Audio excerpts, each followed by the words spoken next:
ಗಿಂತ ಕೂಡ ಆ ರೀತಿ ಆ ಶಿಷ್ಯರೊಂದಿಗೆ ಅವರು ಕೀರ್ತನೆ ಮಾಡ್ತಾ ಪರಿಕ್ರಮ ಮಾಯಾಪುರದಲ್ಲಿ ಪರಿಕ್ರಮ ಬರ್ತಾ ಇರೋದು ಚಿತ್ರ ನೋಡ್ಬೋದು ನೀವು. ಮತ್ತೆ ಮುಂದಕ್ಕೆ ಜೆನೀವಾಕ್ಕೆ ಶ್ರೀಲ ಪ್ರಭುಪಾದರ ಆಗಮನ. ಪಾಶ್ಚಾತ್ಯ ದೇಶದಲ್ಲಿ ಎಷ್ಟು ಕಡೆ ಅವ್ರು ಹೋಗ್ತಾರೆ ಅಲ್ಲೆಲ್ಲ ಏರ್ಪೋರ್ಟಿಗೆ ಎಲ್ಲ ಅವರ ಶಿಷ್ಯಂದಿರು ಬರ್ತಾರೆ ಅವ್ರನ್ನ ಎದುರುಗೊಳ್ಳಿಕ್ಕೆ. ಆ ರೀತಿ ಅಲ್ಲಿಯ ಒಂದು ಆಗಮನ ಜೆನೀವಾದಲ್ಲಿ ಪ್ರಭುಪಾದರು ಹೋದಾಗ. ಮತ್ತೆ ಜೆನೀವಾದ ಮಹಾಪೌರರೊಂದಿಗೆ ಭೇಟಿ, ಅಲ್ಲಿಯ ಏನ್ ಗವರ್ನರ್ ಪ್ರೆಸಿಡೆಂಟ್ ಎಲ್ಲ ಇರ್ತಾರೆ ಆ ತರದವರೊಂದಿಗೆ ಅವರು ಭೇಟಿ ಆಗ್ತಾರೆ ಜೆನೀವಾದಲ್ಲಿ. ಮತ್ತೆ ಇದು ಇಲ್ಲಿ ಐಫೆಲ್ ಟವರ್ ಪ್ಯಾರಿಸ್ ಅಲ್ಲಿ ಹೋಗ್ತಾರೆ. ಅಲ್ಲಿ ಶ್ರೀಲ ಪ್ರಭುಪಾದರು ತಮ್ಮ ಭಕ್ತರೊಂದಿಗೆ ಜೂನ್ 1974ರಲ್ಲಿ ನೋಡ್ಬೋದು ಐಫೆಲ್ ಟವರ್ ಅಲ್ಲಿ ತುಂಬಾ ಫೇಮಸ್ ಇದು. ಅಲ್ಲಿ ಸಹ ಹೋಗ್ತಾರೆ. ಅಷ್ಟೊಂದು ಶಿಷ್ಯರು ಅವರಿಗೆ ಮುತ್ತಿಕೊಂಡಿದ್ದಾರೆ, ಅಲ್ಲಿ ನೋಡ್ಬೋದು ನಾವು. ಆ ರೀತಿ ಪ್ಯಾರಿಸ್ನ ಲಾಸಲ್ಲೆ ಪ್ಲೇಯಲ್ ನಲ್ಲಿ ವಿದ್ಯಾರ್ಥಿಗಳನ್ನು ಉದ್ದೇಶಿಸಿ ಶ್ರೀಲ ಪ್ರಭುಪಾದರು ಪ್ರವಚನ ನೀಡುತ್ತಿದ್ದಾರೆ. ಅದು ಕೂಡ ಜೂನ್ 1974 ಪ್ಯಾರಿಸ್ ನದ್ದೇ, ಅಲ್ಲಿ ಐಫೆಲ್ ಟವರ್ ಇದೆಲ್ಲ ಅಲ್ಲಿಯ ಒಂದು ಜಾಗ. ಅಲ್ಲಿ ವಿದ್ಯಾರ್ಥಿಗಳಿಗೆ ಪ್ರವಚನ ಕೊಡ್ತಾ ಇದ್ದಾರಂತೆ. ಆ ರೀತಿ ಆಮೇಲೆ ಫ್ರಾಂಕ್ಫರ್ಟ್, ಅದು ಕೂಡ ಹೊಸದಾಗಿ ಖರೀದಿಸಿದ ಸ್ಲಾಶ್ ರೆಕ್ಟಾರ್ ಶ್ರಾಫ್ ನ ಮುಂದೆ ಶ್ರೀಲ ಪ್ರಭುಪಾದರು ಮತ್ತು ಭಕ್ತರು ಅಲ್ಲಿ ಹೊಸದಾಗಿ ಖರೀದಿಸಿದ, ಅಂದ್ರೆ ಅಲ್ಲಿ ಸಹ ಅಲ್ಲಿ ಇಸ್ಕಾನ್ ಟೆಂಪಲ್ ಮಾಡ್ಲಿಕ್ಕೆ ಅವರು ಖರೀದಿಸಿದ ಒಂದು ಕಟ್ಟಡ ಆಗಿರ್ಬೋದು ಇದು. ಆ ರೀತಿ ತೋರಿಸ್ತಾ ಇದ್ದಾರೆ ಅಲ್ಲಿ ಫೋಟೋ. ಫ್ರಾಂಕ್ಫರ್ಟ್ ನಲ್ಲಿ ಪ್ರೊಫೆಸರ್ ಬೇರನ್ ವಾನ್ ಡರ್ಕ್ ಹೈಮರ್ ಒಡನೆ ಶ್ರೀಲ ಪ್ರಭುಪಾದರು ಸಂಭಾಷಿಸುತ್ತಿದ್ದಾರೆ ನೋಡಿ. ಅಂತ ಒಂದು ಯಾರು ಗುರ್ತು ಪರಿಚಯ ಇಲ್ಲದಂತವರ ಹತ್ರ ಹೋಗಿ ಹೇಗೆ ಎಲ್ಲರಿಗೆ ಸಹ ಅವರು ಕೃಷ್ಣ ಪ್ರಜ್ಞೆಯನ್ನ ಪ್ರಚಾರ ಮಾಡಿ ಅವರ ಮನಸ್ಸನ್ನ ಪರಿವರ್ತನೆ ಮಾಡ್ಲಿಕ್ಕೆ ಪ್ರಭುಪಾದರು ಪ್ರಯತ್ನಿಸ್ತಾ ಇದ್ದಾರೆ. ಹಾಗೆ ಮೆಲ್ಬರ್ನ್ ರಥಯಾತ್ರೆ, ಮೆಲ್ಬರ್ನ್ ಅಲ್ಲಿ ಅಂದ್ರೆ ಆಸ್ಟ್ರೇಲಿಯಾಕ್ಕೆ ಬರ್ತಾರೆ, ಅಲ್ಲಿ ಮೆಲ್ಬರ್ನ್ ಅಲ್ಲಿ ಜೂನ್ ಅದು ಕೂಡ ಮೆಲ್ಬರ್ನ್ ಅಲ್ಲಿ ಮಾಡ್ತಿರೋದು ರಥಯಾತ್ರೆ. ಸ್ಯಾನ್ ಫ್ರಾನ್ಸಿಸ್ಕೋ ರಥಯಾತ್ರೆಯಲ್ಲಿ ಶ್ರೀಲ ಪ್ರಭುಪಾದರು ಮತ್ತು ಅವರ ಶಿಷ್ಯರು 10,000 ಜನಗಳ ಮುಂದೆ ಕೀರ್ತಿಸಿ ನರ್ತಿಸುತ್ತಿದ್ದಾರೆ. 10,000 ಜನ ಆ ಕೀರ್ತನೆಯಲ್ಲಿ ಪಾಲ್ಗೊಂಡಿದ್ರಂತೆ. ಅಂತ ಆ ಟೈಮಲ್ಲಿ ಜುಲೈ 1974ರಲ್ಲಿ ಅಷ್ಟು ಖುಷಿಯಲ್ಲಿ ಆನಂದದಲ್ಲಿ ನೋಡ್ಬೋದು ಎಷ್ಟು ಹಾರ್ತಾ ಇದ್ದಾರೆ ಭಕ್ತರು ಎಲ್ಲ. ಅಂದ್ರೆ ಈ ಕೃಷ್ಣ ಪ್ರಜ್ಞೆಯಲ್ಲಿ ಸಿಕ್ಕಿದ ಆನಂದ ಮತ್ ಯಾವ್ದ್ರಲ್ಲಿ ಸಹ ಸಿಗೋದಿಲ್ಲ ಅಂತ ನಾವು ಅರ್ಥ ಮಾಡ್ಕೊಳ್ಬೋದು. ಲಾಸ್ ಏಂಜಲೀಸ್ ವೆನಿಸ್ ಬೀಚ್ ನಲ್ಲಿ ಬೆಳಗಿನ ವಾಯುವಿಹಾರ, ಬೆಳಗ್ಗೆ ವಾಕಿಂಗ್ ಹೋಗ್ಬೇಕಾದ್ರೆ ಅಲ್ಲಿ ಕೂಡ ಅವರನ್ನ ಯಾರು ಪ್ರೆಸ್ ರಿಪೋರ್ಟರ್ಸ್ ಅಥವಾ ಬೇರೆ ತುಂಬಾ ಜನ ಅವರನ್ನ ಸಂದರ್ಶಿಸಕ್ಕೆ ವೇಟ್ ಮಾಡ್ತಾ ಇರ್ತಾರೆ. ಆ ರೀತಿ ಆಗ ಕೂಡ ಸಂದರ್ಶನ ಮಾಡ್ತಾರೆ ಅವರು ವಾಕಿಂಗ್ ಸಮಯದಲ್ಲಿ ಕೂಡ. ಗುರುಕುಲದ ಬಾಲಕನಾದ ದ್ವಾರಕಾಧೀಶನಿಗೆ ಶ್ರೀಲ ಪ್ರಭುಪಾದರು ಸಂಸ್ಕೃತ ಅಕ್ಷರಾಭ್ಯಾಸ ಮಾಡಿಸುತ್ತಿದ್ದಾರೆ ಡಲ್ಲಾಸ್ ನಲ್ಲಿ ನೋಡಿ. ಅಂತ ಪಾಶ್ಚಾತ್ಯ ಮಕ್ಕಳಿಗೆ ಕೂಡ ಸಂಸ್ಕೃತ ಅಕ್ಷರಾಭ್ಯಾಸ ಮಾಡಿಸ್ತಾ ಇದ್ದಾರೆ. ಅವರು ಸಂಸ್ಕೃತ ಕಲಿತು ಇಲ್ಲಿಯ ಎಲ್ಲ ಸ್ಕ್ರಿಪ್ಚರ್ಸ್ ಏನಿದೆ ನಮ್ಮ ಗ್ರಂಥಗಳನ್ನೆಲ್ಲ ಅವರು ಸ್ಟಡಿ ಮಾಡ್ತಾರೆ. ಆದ್ರಿಂದ ಅವರು ಅಷ್ಟು ತೀವ್ರವಾಗಿ ಕೃಷ್ಣ ಪ್ರಜ್ಞೆಯನ್ನು ಅವರ ಜೀವನದಲ್ಲಿ ಅಳವಡಿಸ್ಕೊಂಡಿರ್ತಾರೆ ಅಂತ ಹೇಳ್ಕೊಂಡು 1974ರ ಬೇಸಿಗೆಯಲ್ಲಿ ಮುಂಬಯಿಯ ತಮ್ಮ ಕೋಣೆಯ ಮೇಲ್ಛಾವಣಿಯಲ್ಲಿ ಅತಿಥಿಗಳ ಜೊತೆ ಶ್ರೀಲ ಪ್ರಭುಪಾದರು ಸಂಭಾಷಿಸುತ್ತಿದ್ದಾರೆ. ಹೀಗೆ ಮೇಲೆ ಟೆರೇಸ್ ಅಲ್ಲಿ. ಆ ರೀತಿ ಅಂದ್ರೆ ತುಂಬಾ ಸೆಕೆ ಟೈಮ್ ಅಲ್ಲಿ ಮುಂಬೈಯಲ್ಲಿ ಬರ್ತಾರೆ. ಅಲ್ಲಿ ಟೆರೆಸ್ ಮೇಲೆ ಕುತ್ಕೊಂಡು ಅವ್ರದ್ದು ಮಾತುಕತೆ ನಡೀತಾ ಉಂಟು. ಮುಂಬಯಿಯ ವೈಭವೋಪೇತ ದೇವಾಲಯಕ್ಕೆ ಶ್ರೀಲ ಪ್ರಭುಪಾದರ ಮೂಲೆಗಳನ್ನು ಇರಿಸುತ್ತಿದ್ದಾರೆ. ಅಲ್ಲಿ ಜುಹು ಮುಂಬೈಯಲ್ಲಿ ಏನು ಅತ್ಯಂತ ಸುಂದರವಾದ ಮಂದಿರ ಈಗ ನಾವು ನೋಡ್ಬೋದು. ಆವಾಗ ಅದಕ್ಕೆ ಕೆಸರು ಕಲ್ಲು ಹಾಕುದು ಕೆಲಸ ಪ್ರಭುಪಾದರು ಮಾಡ್ತಾ ಇದ್ದಾರೆ. ವೈಭವೋಪೇತ ದೇವಾಲಯಕ್ಕೆ ಅಂದ್ರೆ ಅತಿ ದೊಡ್ಡ ಈ ಭಾರತದಲ್ಲಿ ಚೆನ್ನಾಗಿರುವಂತ ದೇವಸ್ಥಾನ ಅಂತ ಹೇಳ್ತಾರೆ ಮುಂಬೈದ್ದು, ಜುಹು ಅಲ್ಲಿರುವಂತದ್ದು. ಸಿದ್ಧಗೊಂಡ ಯೋಜನೆಗಳು ಮುಂಬೈ ಮೇಲೆ, ವೃಂದಾವನ ಮಧ್ಯ, ಮಾಯಾಪುರ ಕೆಳಗೆ ಅಂತ ಹೇಳ್ಕೊಂಡು ಇಲ್ಲಿ 3 ಚಿತ್ರ ಏನ್ ತೋರಿಸ್ತಾ ಇದ್ದಾರೆ. ಫಸ್ಟ್ ಚಿತ್ರ ಬಂದು ಮುಂಬೈದು, ಮಧ್ಯದ್ದು ವೃಂದಾವನದ್ದು, ನಂತರ ಇನ್ನ ಕೆಳಗಡೆ ಇರೋದು ಇದು ಮಾಯಾಪುರದ್ದು. ಇನ್ನ ಅದು ಮುಗಿಲಿಲ್ಲ, ಇನ್ನ ಕಟ್ತಾನೆ ಇದ್ದಾರೆ. ಅಷ್ಟೊಂದು ದೊಡ್ಡ ಒಂದು ಪ್ರಾಜೆಕ್ಟ್ ಅವರದು ಆ ಮಾಯಾಪುರದ ದೇವಸ್ಥಾನದ್ದು ಅಂತೇಳಿ ನಾವು ನೋಡ್ಬೋದು. ಹರೇ ಕೃಷ್ಣ.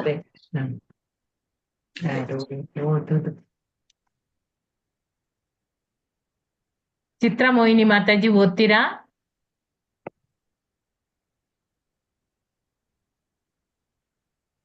ಲತಾ ಪೂಜಾರಿ.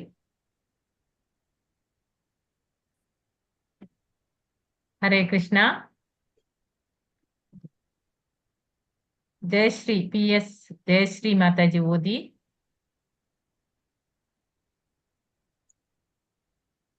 ಯಾರು ಇಲ್ಲದಿದೆ? ರೇಖಾ ಬಂಗೇರ ಓದಿ. ಹರೇ ನೀವು ಮತ್ತೆ ಕೃಷ್ಣ. ಓದಿದ್ದೀರಿ. ಹರೇ ಕೃಷ್ಣ ಮಾತಾಜಿ. ಓದಿ. ಆ ಜಮೀನು ನಿಮ್ಮದು. ಒಬ್ಬ ಸಾಧುವಾಗಿ ಪ್ರಭುಪಾದರು ಭಾರತೀಯರಲ್ಲಿ ಉನ್ನತ ಸ್ಥಾನ ಹೊಂದಿದ್ದರು. ಧರ್ಮ ಗ್ರಂಥಗಳ ಆಧಾರದೊಂದಿಗೆ ಮಾತ್ರ ಮಾತನಾಡುತ್ತಾ ಅವರು ಕೃಷ್ಣನಲ್ಲಿ ಸಂಪೂರ್ಣ ಶರಣಾಗತಿಯನ್ನು ತೋರಿದ್ದರು. ಅವರು ರಾಜಕೀಯ ಮತ್ತು ಮತಾಂಧತೆಗಳನ್ನು ಮೀರಿದ್ದರು. ಅವರು ಸಂಪೂರ್ಣವಾಗಿ ಆಧ್ಯಾತ್ಮಿಕರಾದುದರಿಂದ ಗೌರವಾರ್ಹರಾಗಿದ್ದರು. ಪ್ರತಿಯೊಬ್ಬರೂ ತಮ್ಮ ಸ್ವಂತ ಆಚಾರ ವಿಚಾರಗಳೇನೇ ಇದ್ದರೂ ಪ್ರಭುಪಾದರನ್ನು ಭಾರತೀಯ ಸಂಸ್ಕೃತಿಯ ನಿಜವಾದ ಪ್ರತಿನಿಧಿ ಎಂದು ಹಾಗೂ ಒಬ್ಬ ನೈಜ ಸಾಧು ಮತ್ತು ಗುರುವೆಂದು ಅಂಗೀಕರಿಸಿದ್ದರು. 10 ದಿನಗಳ ಚಪ್ಪರದ ಹಬ್ಬದ ಅವಧಿಯಲ್ಲಿ ಅತಿಥಿ ಉಪನ್ಯಾಸಕರಾಗಿ ಬರಲು ಒಪ್ಪಿದವರಲ್ಲಿ ಈ ಮುಂದಿನವರಿದ್ದರು: ಮೇಯರ್ ಶ್ರೀ ಹಂಸರಾಜ್ ಗುಪ್ತಾ, ಖ್ಯಾತ ಹಿಂದಿ ಕವಿ H. ಬಚ್ಚನ್, ದೆಹಲಿಯ ಮೆಟ್ರೋಪಾಲಿಟನ್ ಕೌನ್ಸಿಲಿನ ಚೇರ್ಮನ್ ಶ್ರೀ ಶ್ಯಾಮಚರಣ್ ಗುಪ್ತಾ, ಪ್ರಸಿದ್ಧ ವಾಗ್ಮಿ ಶ್ರೀ CB ಅಗರ್ವಾಲ್, ದೆಹಲಿಯ ಉಚ್ಚ ನ್ಯಾಯಾಲಯದ ಮ್ಯಾಜಿಸ್ಟ್ರೇಟ್ ಶ್ರೀ ವಿಪಿನ್ ಚಂದ್ರ ಮಿಶ್ರಾ, ಹೆಸರಾಂತ ವಿಜ್ಞಾನಿ ಡಾಕ್ಟರ್ ಆತ್ಮಾರಾಮ್, ಲಕ್ನೋ ನಗರದ ಮಾಜಿ ಮೇಯರ್ ಹಾಗೂ ಕೈಗಾರಿಕೋದ್ಯಮಿ ಕರ್ನಲ್ VR ಮೋಹನ್, ಪ್ರಮುಖ ಕೈಗಾರಿಕೋದ್ಯಮಿ ಶ್ರೀ LN ಸಕ್ಲಾನಿ, ದೆಹಲಿಯ ಲೆಫ್ಟಿನೆಂಟ್ ಗವರ್ನರ್ ಶ್ರೀ ಆದಿತ್ಯನಾಥ್ ಝಾ, ಭಾರತದ ರಕ್ಷಣಾ ಸಚಿವ ಶ್ರೀ ಜಗಜೀವನ್ ರಾಮ್ ಮತ್ತು ಕೆನಡಾದ high commissioner his excellency James George, ಭಾರತದಲ್ಲಿ ಅಮೆರಿಕ ಸಂಯುಕ್ತ ಸಂಸ್ಥಾನಗಳ ರಾಯಭಾರಿಯಾಗಿದ್ದ ಕೆನೆತ್ ಕೇಟಿಂಗ್ ಅವರೊಂದಿಗೆ ಸಹ ಗುರುದಾಸರು ಸ್ನೇಹಯುತ ಮಾತುಕತೆ ನಡೆಸಿದ್ದರು. ಕೀಟಿಂಗ್ ಅವರು ಕೃಷ್ಣ ಪ್ರಜ್ಞಾ ಆಂದೋಲನದ ಬಗೆಗೆ ತಮ್ಮ ಗೌರವವನ್ನು ಮತ್ತೆ ಮತ್ತೆ ವ್ಯಕ್ತಪಡಿಸಿ ಕಾರ್ಯಕ್ರಮದ ಕಾಲದಲ್ಲಿ ತಾವು ದೆಹಲಿಯಲ್ಲಿ ಇರುವುದೆಂದು ವಿಷಾದಿಸಿದರು. ಕಾರ್ಯಕ್ರಮಕ್ಕೆ ಭಕ್ತರು ಒಂದು ಅತ್ಯುತ್ತಮ ಜಾಗವನ್ನು ಪಡೆದುಕೊಂಡಿದ್ದರು. ಅವರು ನವದೆಹಲಿಯ ವಾಣಿಜ್ಯ ಪ್ರಾಂತ್ಯದ ಹೃದಯ ಭಾಗದಲ್ಲಿದ್ದ ಕನಾಟ್ ಪ್ಲೇಸಿನ LIC ಮೈದಾನದಲ್ಲಿತ್ತು. ಅಲ್ಲಿ ಅವರು 10 ದಿನಗಳ ಹಬ್ಬಕ್ಕಾಗಿ ಒಂದು ದೊಡ್ಡ ಗುಡಾರ ಮತ್ತು ಹೊರಗಡೆ ವಿದ್ಯುತ್ ಬೆಳಕಿನ ವ್ಯವಸ್ಥೆ ಮಾಡಿದ್ದರು. ಒಂದು ದೊಡ್ಡ ವೇದಿಕೆ ನಿರ್ಮಾಣಗೊಂಡಿತ್ತು. ಅದರ ಮೇಲೆ ಪುಷ್ಪಾಲಂಕೃತವಾದ ಒಂದು ಪೀಠವಿತ್ತು. ಜಯಪುರದಲ್ಲಿ ನಿರ್ಮಿಸಲಾದ ಬಿಳಿ ಬಣ್ಣದ ಅಮೃತಶಿಲೆಯ ರಾಧಾ ಮತ್ತು ಕೃಷ್ಣರ ಆಗಷ್ಟೇ ಆಗಮಿಸಿದ ವಿಗ್ರಹಗಳು ಆ ಪೀಠದ ಮೇಲೆ ಸಿಂಹಾಸನಸ್ಥವಾಗಿದ್ದವು. ಮೊದಲ ದಿನ ಕಾರ್ಯಕ್ರಮವು ಬೆಳಿಗ್ಗೆ 6 ಗಂಟೆಗೆ ಕೀರ್ತನ ಮತ್ತು ರಾಧಾಕೃಷ್ಣರ ವಿಗ್ರಹಗಳಿಗೆ ಆರತಿಯೊಂದಿಗೆ ಪ್ರಾರಂಭವಾಯಿತು. ಮೊದಲಿಗೆ ಭಾಗವಹಿಸಲು ಬಂದ ಜನರ ಸಂಖ್ಯೆ ವಿರಳವಾಗಿತ್ತು. ಆದರೆ ಮಧ್ಯಾಹ್ನದ ಕೀರ್ತನೆ ಮತ್ತು ಆರತಿಗಳ ಬಳಿಕ ಭಕ್ತರು ಕೃಷ್ಣ ಪ್ರಸಾದವನ್ನು ಹಂಚಲು ತೊಡಗಿದಾಗ ಜನರ ಸಂಖ್ಯೆ ಹೆಚ್ಚತೊಡಗಿತು.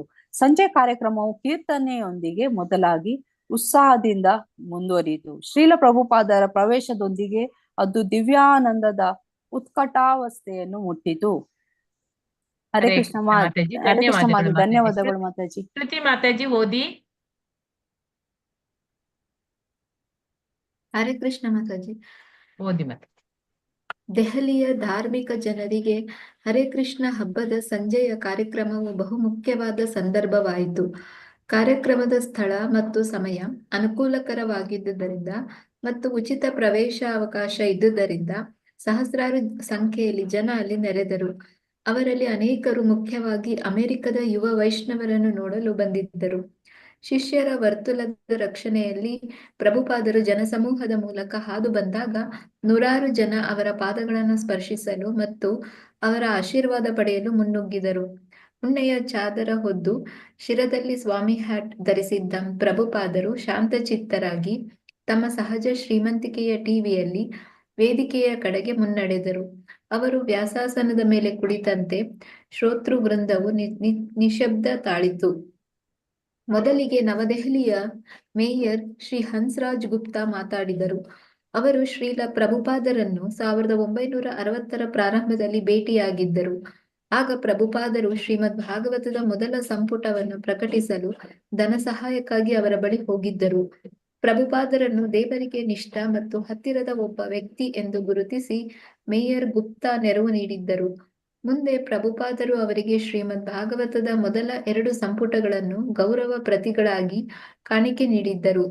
ಪಶ್ಚಿಮ ದೇಶಗಳಲ್ಲಿ ವೈಷ್ಣವ ಮತವನ್ನು ಹರಡುವಲ್ಲಿ ಪ್ರಭುಪಾದರು ಗಳಿಸಿದ ಯಶಸ್ಸಿಗೆ ಶ್ರೀ ಗುಪ್ತಾ ತಮ್ಮ ಪ್ರಶಂಸೆಯನ್ನು ವ್ಯಕ್ತಪಡಿಸಿದರು. ಶ್ರೀಲ ಪ್ರಭುಪಾದರನ್ನು ಶ್ರೋತೃಗಳಿಗೆ ಪರಿಚಯಿಸುತ್ತಾ ಅವರು ಪ್ರಭುಪಾದರ ಭಾಗವತಗಳನ್ನು ಓದಿ ತಾವು ತಿಳಿದ ಕೃಷ್ಣ ಪ್ರಜ್ಞೆಯ ತತ್ವ ವಿಚಾರಗಳನ್ನು ಸಭೆಗೆ ಪ್ರತಿಪಾದಿಸಿದರು. ಹಿಂದಿಯಲ್ಲಿ ಮಾತಾಡುತ್ತಾ ಅವರು ಹೇಳಿದರು, ದೆಹಲಿಯ ಮೇಯರ್ ಆಗಿ ಈ 5 ವರ್ಷಗಳಲ್ಲಿ ನಾನು ಅನೇಕ ಪ್ರಮುಖ ಸಂದರ್ಶಕರನ್ನು ಸ್ವಾಗತಿಸಿದ್ದೇನೆ ಮತ್ತು ಅವರನ್ನು ಕುರಿತು ಮಾತಾಡಿದ್ದೇನೆ. ಆದರೆ ಈ ಕಾರ್ಯಕ್ರಮಗಳು ಸಾಮಾನ್ಯವಾಗಿ ಕೇವಲ ಔಪಚಾರಿಕವಾಗಿರುತ್ತಿದ್ದವು. ಆದರೆ ಶ್ರೀಲ ಪ್ರಭುಪಾದರ ವಿಚಾರದಲ್ಲಿ ಹಾಗಲ್ಲ, ಏಕೆಂದರೆ ನಾನು ಬಲ್ಲ ಯಾವ ವ್ಯಕ್ತಿಯನ್ನು ಇವರೊಂದಿಗೆ ಹೋಲಿಸಲು ಸಾಧ್ಯವಿಲ್ಲ. ಇವರು ಭಾರತದಲ್ಲಿ ಹಾಗೂ ಇಡೀ ಜಗತ್ತಿನಲ್ಲಿ ಅಪಾರವಾದ ಕಲ್ಯಾಣ ಕಾರ್ಯಗಳನ್ನು ಮಾಡಿ ನಮ್ಮ ಪ್ರಶಂಸೆಗೆ ಪಾತ್ರರಾಗಿದ್ದಾರೆ. ಹಾಗೆಯೇ ಇವರು ನನಗೆ ಪ್ರೀತಿ ವಾತ್ಸಲ್ಯಗಳನ್ನು ನೀಡಿದ್ದಾರೆ. ಬೇರೆಲ್ಲಕ್ಕಿಂತ ಮಿಗಿಲಾಗಿ ಇದು ನನ್ನ ಮೇಲೆ ಹೆಚ್ಚಿಗೆ ಪ್ರಭಾವ ಬೀರಿದೆ. ಬಳಿಕ ಪ್ರಭುಪಾದರು ಮಾತಾಡಿದರು.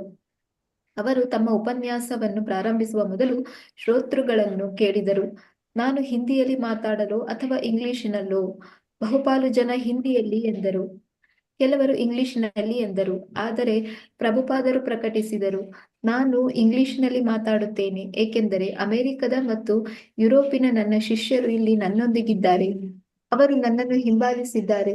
ನನ್ನ ಮಾತು ಅವರಿಗೆ ಅರ್ಥವಾಗಬೇಕು. ನಾನು ಹಿಂದಿಯಲ್ಲಿ ಮಾತಾಡಿದರೆ ಅವರಿಗೆ ಅರ್ಥವಾಗುವುದಿಲ್ಲ. ಆದ್ದರಿಂದ ನಾನು ಇಂಗ್ಲಿಷಿನಲ್ಲಿ ಮಾತಾಡುತ್ತೇನೆ.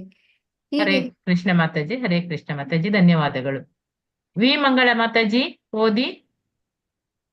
ಹರೇ ಕೃಷ್ಣ ಮಾತಾಜಿ. ಓದಿ.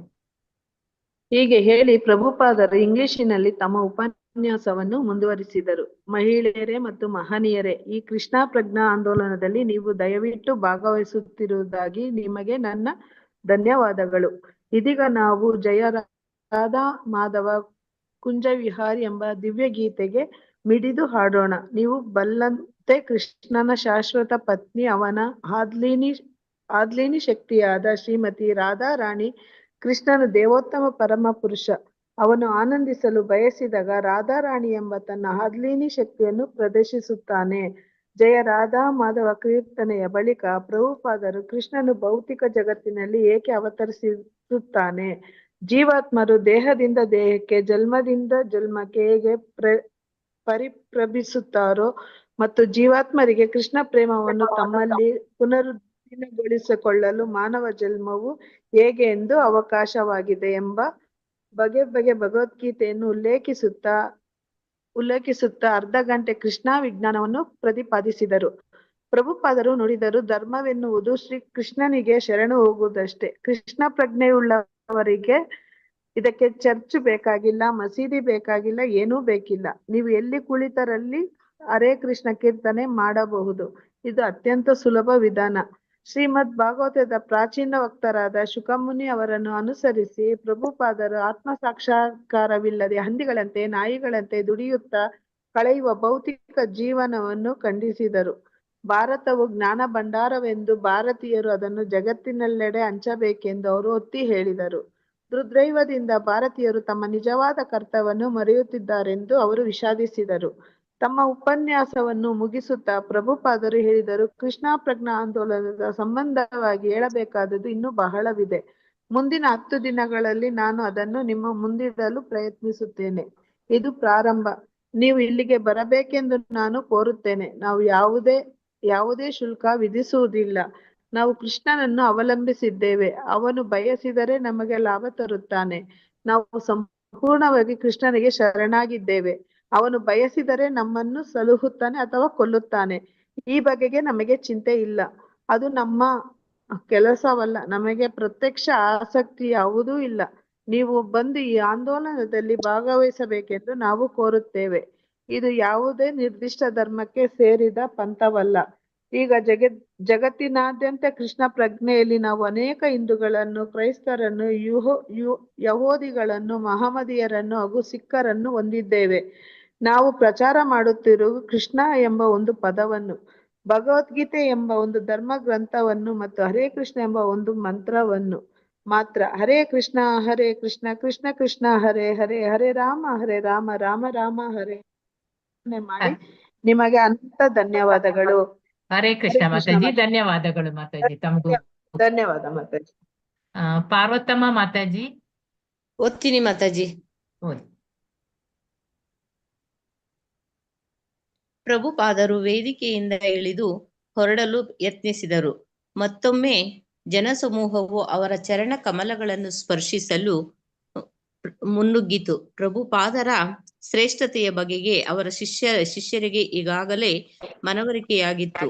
ಆದರೆ ಇಂತಹ ಕೆಲವು ಸಂದರ್ಭಗಳಲ್ಲಿ ಪ್ರಭುಪಾದರು ಅತ್ಯಂತ ಪ್ರಭಾವಶಾಲಿಯಾಗಿ ಮಾತನಾಡಿದ್ದನ್ನು ಕೇಳಿದಾಗ ಮತ್ತು ಆರಾಧಕ ಜನಸಂದಣಿ ಅವರನ್ನು ಸುತ್ತುವರೆದಿದ್ದನ್ನು ಕಂಡಾಗ ಶಿಷ್ಯರಿಗೆ ಪ್ರಭುಪಾದರ ಶ್ರೇಷ್ಠತೆಯು ಸ್ಪಷ್ಟ ವಾಸ್ತವತೆಯಾಗಿ ಮೈತಾಳಿ ತೋರುತ್ತಿತ್ತು. ಪ್ರಭುಪಾದರು ತಮ್ಮ ಕಾರಿನ ಕಡೆಗೆ ಮುನ್ನಡೆದಾಗ ಶಾಂತಚಿತ್ತರೂ ವಿನಯಪೂರ್ಣರೂ ಆಗಿದ್ದರು. ಆದರೆ ಭಕ್ತಿಯಿಂದ ಉದ್ರೇಕಿತರಾಗಿದ್ದ ಜನರ ಗುಂಪು ಪ್ರಭುಪಾದರನ್ನು ತಳ್ಳಾಡದಂತೆ ತಡೆಯಲು ಅವರನ್ನು ಸುತ್ತುವರೆದಿದ್ದ ಶಿಷ್ಯರು ಆತಂಕದಲ್ಲಿದ್ದರು. ಶಿಷ್ಯರು ಎಷ್ಟೇ ಪ್ರಯತ್ನಿಸಿದರೂ ಜನಸಂದಣಿಯಲ್ಲಿದ್ದ ಕೆಲವು ವ್ಯಕ್ತಿಗಳು ಶಿಷ್ಯರ ಕಾಲುಗಳ ನಡುವೆ ನುಸುಳಿ ಪ್ರಭುಪಾದರಿಗೆ ಅಡ್ಡ ಬೀಳುವುದರಲ್ಲಿ ಯಶಸ್ವಿಯಾದರು.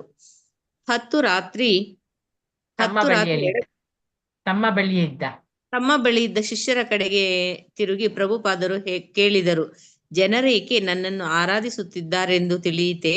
ಏಕೆಂದರೆ ನಾನು ಲೈಂಗಿಕ ಅಪೇಕ್ಷೆಗಳಿಂದ ಮುಕ್ತನಾಗಿದ್ದೇನೆ. 10 ರಾತ್ರಿ ಎಡಬಿಡದೆ ಶ್ರೀಲ ಪ್ರಭುಪಾದರು ಚಪ್ಪರದಲ್ಲಿ ಉಪನ್ಯಾಸ ಮಾಡಿದರು. ತಮ್ಮ ಬಹುತೇಕ ಉಪನ್ಯಾಸಗಳಲ್ಲಿ ಅವರು ಕೃಷ್ಣ ಪ್ರಜ್ಞಾ ಆಂದೋಲನಕ್ಕೆ ಸಂಬಂಧಿಸಿದಂತೆ ಧರ್ಮವನ್ನು ಕುರಿತು ಮಾತಾಡಿದರು. ಕೃಷ್ಣ ಪ್ರಜ್ಞಾ ಆಂದೋಲನವು ಅತ್ಯುನ್ನತ ಯೋಗ ಪದ್ಧತಿಯಾಗಿದೆ. ಇದು ಅತ್ಯಂತ ವೈಜ್ಞಾನಿಕವಾಗಿದೆ. ಇದೊಂದು ಭಾವಾತಿರೇಕದ ಆಂದೋಲನವೆಂದು ತಿಳಿಯಬೇಡಿ.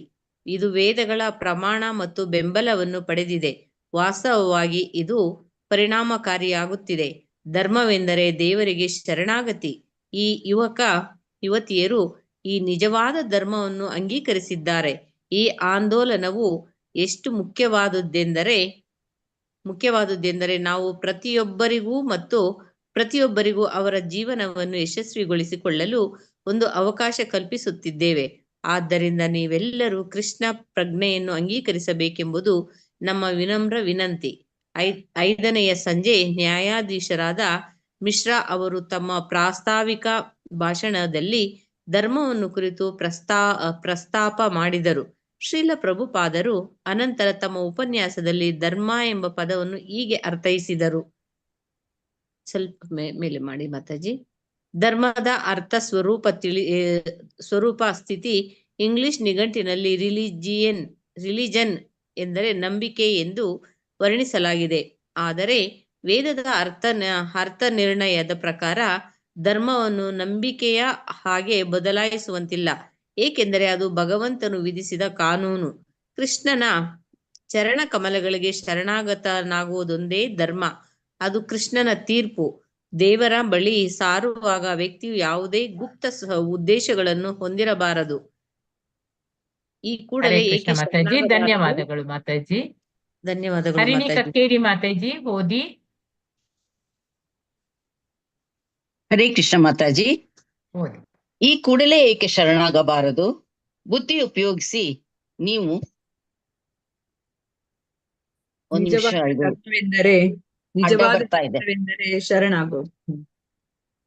ಶರಣಾಗಬಾರದು. ಬುದ್ಧಿ ಉಪಯೋಗಿಸಿ ನಿಮಿಷ ಹೋಗೇ ಬಿಡ್ತು. ಓದಿ ಮಾತಾಜಿ. ಕಾಣುದಿಲ್ಲ. ಈಗ ಸರಿ ಬಂತು ಮಾತಾಜಿ. ಈ ಕೂಡಲೇ ಏಕೆ ಶರಣಾಗಬಾರದು?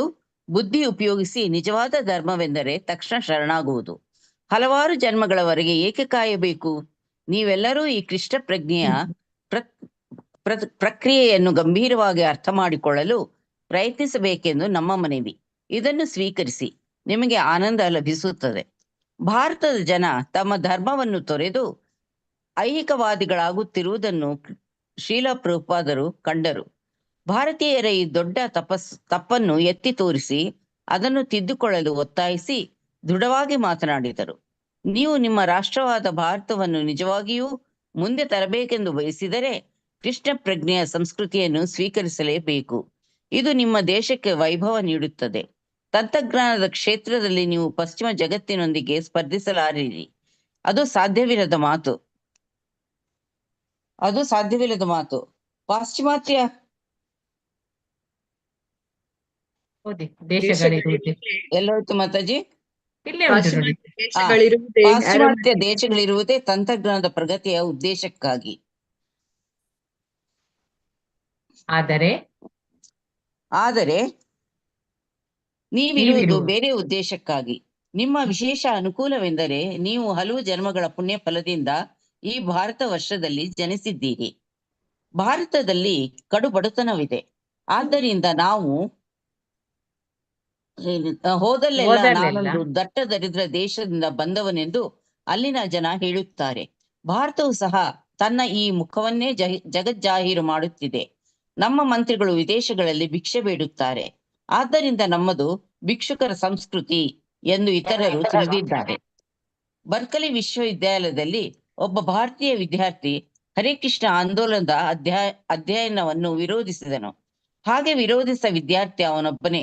ಅವನು ನನ್ನನ್ನು ಹೀಗೆ ಕೇಳಿದನು, ಸ್ವಾಮೀಜಿ, ಈ ಹರೇ ಕೃಷ್ಣ ಆಂದೋಲನವನ್ನು ಅಂಗೀಕರಿಸುವುದರಿಂದ ಆಗುವ ಲಾಭವೇನು? ಇನ್ನೊಂದು ಕಡೆ ಒಬ್ಬ ಯುವತಿ ನನ್ನನ್ನು ಕೇಳಿದಳು, ಸ್ವಾಮೀಜಿ, ದೇವರೆಂದರೆ ಏನು? ನಾನು ಆಕೆಯನ್ನು ಕೇಳಿದೆ, ನೀನು ಭಾರತೀಯಳೆಂದು ಕರೆಸಿಕೊಳ್ಳಲು ನಾಚಿಕೆ ಪಡಬೇಕು. ಏಕೆಂದರೆ ದೇವಭೂಮಿಯಾದ ಭಾರತದಿಂದ ಬಂದು ದೇವರೆಂದರೇನು ಎಂದು ನೀನು ಕೇಳುತ್ತಿದ್ದೀಯ. ಭಾರತವು ಕೃಷ್ಣನು ಅವತರಿಸಿದ ದೇಶ. ಆದ್ದರಿಂದ ಭಾರತೀಯರಾಗಿ ಹುಟ್ಟಿ ನಿಮ್ಮಲ್ಲಿ ಧರ್ಮ ಇಲ್ಲದಿದ್ದರೆ ನಿಮಗೂ ಪ್ರಾಣಿಗಳಿಗೂ ಏನು ವ್ಯತ್ಯಾಸ? ಸಾಕ ಮಾತಾಜಿ? ಓದಿ. ಒಂದು ರಾತ್ರಿ ಪ್ರಭುಪಾದರು ಉಪನ್ಯಾಸ ನೀಡುತ್ತಿದ್ದಾಗ ಶ್ರೋತೃಗಳು ನಡುವೆ ಇದ್ದ ಒಬ್ಬ ಅಮೆರಿಕದ ಹಿಪ್ಪಿಯು ವೇದಿಕೆಯ ಬಳಿಗೆ ಬಂದನು. ಅವನು ನೀಳವಾದ ಹೊಂಗೂದಲನ್ನು ಬಿಟ್ಟಿದ್ದನು, ನಡುವಂಗಿ ಧರಿಸಿದ್ದನು ಮತ್ತು ಎತ್ತರವಾದ ಚರ್ಮದ ಬೂಟುಗಳನ್ನು ತೊಟ್ಟಿದ್ದನು. ಅವನ ಕೊರಳ ಸರತ ತಳದಲ್ಲಿ ಬ್ರಹ್ಮ ವಿಷ್ಣು ಮಹೇಶ್ವರ ಚೌಕಟ್ಟು ಹಾಕಿದ ಕಿರುಚಿತ್ರವನ್ನು ನೇತಾಡುತ್ತಿತ್ತು. ಅವನು ವೇದಿಕೆಯನ್ನೇರಲು ಯತ್ನಿಸಿದಾಗ ಕೆಲವು ಶಿಷ್ಯರು ಅವನನ್ನು ಹಿಂದಕ್ಕೆ ತಳ್ಳಿದರು. ಆದರೆ ಶ್ರೀಲ ಪ್ರಭುಪಾದರು ಶಿಷ್ಯರನ್ನು ತಡೆದು ಆ ಯುವಕನನ್ನು ವೇದಿಕೆಗೆ ಕರೆದು ಶ್ರೀಲ ಪ್ರಭುಪಾದರು ಶಿಷ್ಯನೊಬ್ಬನಿಂದ ಒಂದು ಮೆತ್ತೆಯನ್ನು ತರಿಸಿ ಅದರ ಮೇಲೆ ಯುವಕನನ್ನು ಕೂರಿಸಿದರು. ಅವನ ಮುಂದೆ ಮೈಕ್ರೋಫೋನ್ ಇರಿಸಿ ಅವನಿಗೆ ಮಾತನಾಡಲು ಹೇಳಿದರು.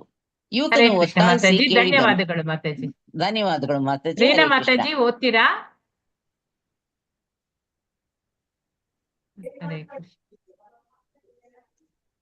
ಹರೇ ಕೃಷ್ಣ. ಹರೇ ಕೃಷ್ಣ ಮಾತಾಜಿ. ನೆಕ್ಸ್ಟ್ ಓದ್ತೀನಿ ಮಾತಾಜಿ. ಹರೇ ಕೃಷ್ಣ. ಓಕೆ. ಮಂಜುಳಾ ಮಾತಾಜಿ ಓದಿ.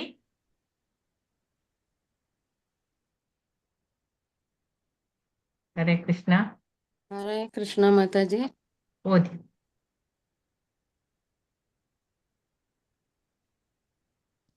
ಇಲ್ಲಿಂದನಾ?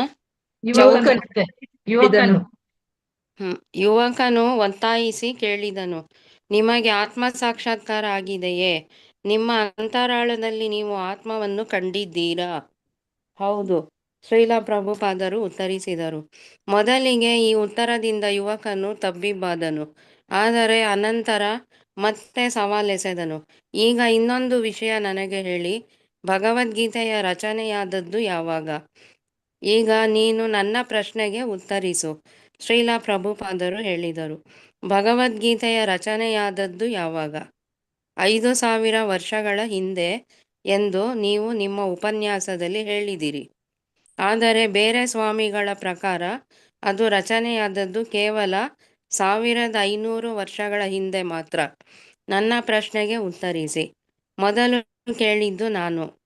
ಶ್ರೀಲ ಪ್ರಭುಪಾದರು ಕೋಪಗೊಂಡು ದನಿ ಎತ್ತರಿಸಿದರು, ನಾನು ನಿನ್ನ ಸೇವಕನಲ್ಲ, ನಾನು ಕೃಷ್ಣನ ಸೇವಕ. ನನ್ನ ಪ್ರಶ್ನೆಗೆ ಉತ್ತರಿಸಬೇಕಾದವನು ನೀನು. ಕಾವೇರಿದ ವಾಗ್ವಾದವು ಶುರುವಾಯಿತು. ಹಿಪ್ಪಿಯು ಶ್ರೀಲ ಪ್ರಭುಪಾದರ ಮೇಲೆ ಚೀರಾಡತೊಡಗಿದನು ಮತ್ತು ಶ್ರೀಲ ಪ್ರಭುಪಾದರು ಮರುತ್ತರಿಸತೊಡಗಿದರು. ಕೊನೆಗೆ ಶಿಷ್ಯರು ಆ ಯುವಕನನ್ನು ವೇದಿಕೆಯಿಂದ ಬಲಾತ್ಕಾರವಾಗಿ ಕೆಳಗಿಳಿಸಿದರು. ಈ ಘಟನೆಯು ಶ್ರೋತೃಗಳನ್ನು ಗೊಂದಲಗೊಳಿಸಿತು. ಅನೇಕರು ಹೊರಟು ಹೋಗತೊಡಗಿದರು. ಕೆಲವರು ಶಿಷ್ಯರನ್ನು ಕೇಳಿದರು, ನಿಮ್ಮ ಗುರು ಮಹಾರಾಜರು ಕೋಪಗೊಂಡದ್ದೇಕೆ? ಆ ಯುವಕನ ಪ್ರಶ್ನೆಗೆ ಅವರು ಉತ್ತರಿಸಬೇಕಿತ್ತು.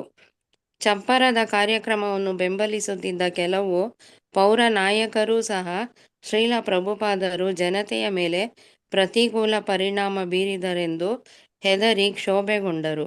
ಆದರೆ ನಿಜಕ್ಕೂ ಭಕ್ತಿಭಾವವಿದ್ದವರು ಪ್ರಭುಪಾದರ ಮುಂದಿನ ಮಾತುಗಳನ್ನು ಕೇಳಲು ತಮ್ಮ ಆಸನಗಳಲ್ಲೇ ಉಳಿದರು. ಶಿಷ್ಯರಿಗಂತೂ ಇದು ಊಹಾತೀತ ಸಂಗತಿಯಾಯಿತು. ಪ್ರಭುಪಾದರು ತಮ್ಮ ಉಪನ್ಯಾಸದ ನಡುವೆ ಒಬ್ಬ ತಲೆ ತಿರುಕ ಹಿಪ್ಪಿಯನ್ನು ವೇದಿಕೆಗೆ ಆಹ್ವಾನಿಸಿದ್ದೇಕೆ?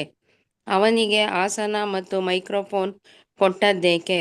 ಬಳಿಕ ಕೂಗಾಟ ಚೀರಾಟಗಳ ಮಟ್ಟ ಮುಟ್ಟುವ ತನಕ ಅವನೊಂದಿಗೆ ವಾದಿಸಿದ್ದೇಕೆ? ಅದು ಅಷ್ಟೆಲ್ಲ 20,000 ಮಂದಿ ಶ್ರೋತೃಗಳ ಎದುರಿಗೆ. ಹರೇ ಸಾಕಾ ಕೃಷ್ಣ. ಮಾತಾಜಿ? ಹರೇ ಕೃಷ್ಣ. ಧನ್ಯವಾದಗಳು ಮಾತಾಜಿ. ರೀನಾ ಮಾತಾಜಿ ರೆಡಿ ಇದ್ದೀರಾ? ಹಾ ಮಾತಾಜಿ. ಹರೇ ಕೃಷ್ಣ ಮಾತಾಜಿ. ಹರೇ ಭವಾನಂದ. ಚಪ್ಪರವನ್ನು ಸಂಘಟಿಸಲು ನೆರವಾದ ಒಬ್ಬಾತ ಹೀಗೆ ಪ್ರತಿಭಟಿಸುತ್ತಿದ್ದ.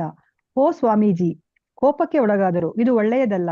ಆದರೆ ಶ್ರೀಲ ಪ್ರಭುಪಾದರು ಅದನ್ನು ಉದ್ದೇಶಪೂರ್ವಕವಾಗಿ ಮಾಡಿದಂತೆ ತೋರಿತು. ಭಗವದ್ಗೀತೆಯನ್ನು ಅರ್ಥ ಮಾಡಿಕೊಳ್ಳುವುದು ಹೇಗೆ ಎಂಬ ಬಗೆಗೆ ಅಂದು ಸಂಜೆ ಅವರು ತುಂಬಾ ಹೊತ್ತು ಮಾತಾಡಿದ್ದರು. ಬಳಿಕ ಈ ಹಿಪ್ಪಿಯನ್ನು ವೇದಿಕೆಗೆ ಕರೆತರಿಸಿದರು. ಅದು ನಮಗೆ ದಿಗ್ಭ್ರಾಂತಿ ಉಂಟು ಮಾಡಿತು. ಏಕೆ ಹೀಗೆಂದು ನಮಗೆ ತೋಚಲಿಲ್ಲ. ಗಿರಿರಾಜ. ಶ್ರೀಲ ಪ್ರಭುಪಾದರು ವಾಸ್ತವವಾಗಿ ಆ ಇಡೀ ಪ್ರಸಂಗವನ್ನು ಭಗವದ್ಗೀತೆಯನ್ನು ಅರ್ಥ ಮಾಡಿಕೊಳ್ಳುವ ಪ್ರಕ್ರಿಯೆಗೆ ಉದಾಹರಣೆಯಾಗಿ ಬಳಸಿಕೊಳ್ಳುತ್ತಿದ್ದರು. ಆ ಯುವಕನು ಹೊರಟು ಹೋದ ಮೇಲೆ ಪ್ರಭುಪಾದರು ಕೃಷ್ಣನ ಬಳಿಗೆ ಅಥವಾ ಕೃಷ್ಣನ ಪ್ರತಿನಿಧಿಗಳ ಬಳಿಗೆ ಹೋಗುವವರು ವಿಧೇಯತೆಯಿಂದ ಸೇವಾ ಮನೋಭಾವದಿಂದ ಹೋಗಿ ಪ್ರಶ್ನಿಸಬೇಕೇ ಹೊರತು ಕೇವಲ ಸವಾಲು ಹಾಕುವ ಪ್ರಶ್ನೆಗಳಿಂದಲ್ಲ ಎಂದು ಹೇಳಿ ತಮ್ಮ ಉಪನ್ಯಾಸವನ್ನು ಮುಗಿಸಿದ್ದರು. ಆ ಇಡೀ ಘಟನೆಯು ಈ ಅಂಶವನ್ನು ಉದಾಹರಿಸುತ್ತಿತ್ತು. ಯದುಬರ. ಶ್ರೋತೃಗಳಲ್ಲಿ ಬಹುಪಾಲು ಜನ ಆ ಘಟನೆಯನ್ನು ಅಪಾರ್ಥ ಮಾಡಿಕೊಂಡರು. ಅದು ಒಡಕಿಗೆ ಕಾರಣವಾಯಿತು. ಆದರೆ ಶ್ರೀಲ ಪ್ರಭುಪಾದರ ವರ್ತನೆಯ ಅಂತರಾರ್ಥವನ್ನು ಅರಿತವರಿಗೆ ಮಾತ್ರ ಆ ಇಪ್ಪಿಯು ಒಬ್ಬ ನೀಚನೆಂದು ಅವನ ಅರ್ಥಹೀನ ಅಭಿಪ್ರಾಯಗಳಿಗೆ ಪ್ರಭುಪಾದರು ತೋರಿದ ದಿವ್ಯ ಕ್ರೋಧವು ಸಕಾಲಿಕವಾಗಿತ್ತೆಂದು ಗೊತ್ತಾಯಿತು. ತೇಜಸ್. ಎಲ್ಲ ಮುಗಿದ ಮೇಲೆ ಪ್ರಭುಪಾದರು ನಮಗೆ ಹೇಳಿದರು, ಗೋಪಿಯರು ಕೃಷ್ಣನಿಗಾಗಿ ಕಾಮಿಸುವುದು ಹೇಗೆ ಸಹಜವೋ ಹಾಗೆಯೇ ಅರ್ಜುನನು ಕೃಷ್ಣನಿಗಾಗಿ ಕೋಪಗೊಳ್ಳುವುದು ಸಹ ಸಹಜವೇ. ಆದ್ದರಿಂದ ಭಕ್ತನೊಬ್ಬನು ಕೃಷ್ಣನಿಗಾಗಿ ಕೋಪಗೊಂಡರೆ ಕೆಟ್ಟದ್ದೇನಲ್ಲ.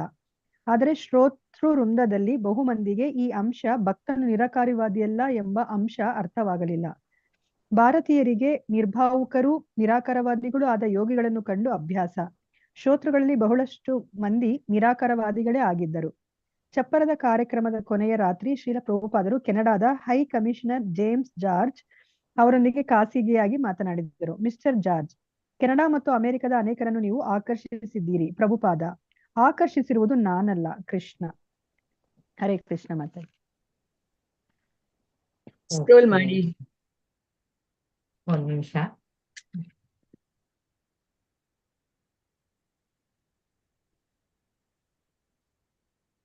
ಏನಾಯ್ತು?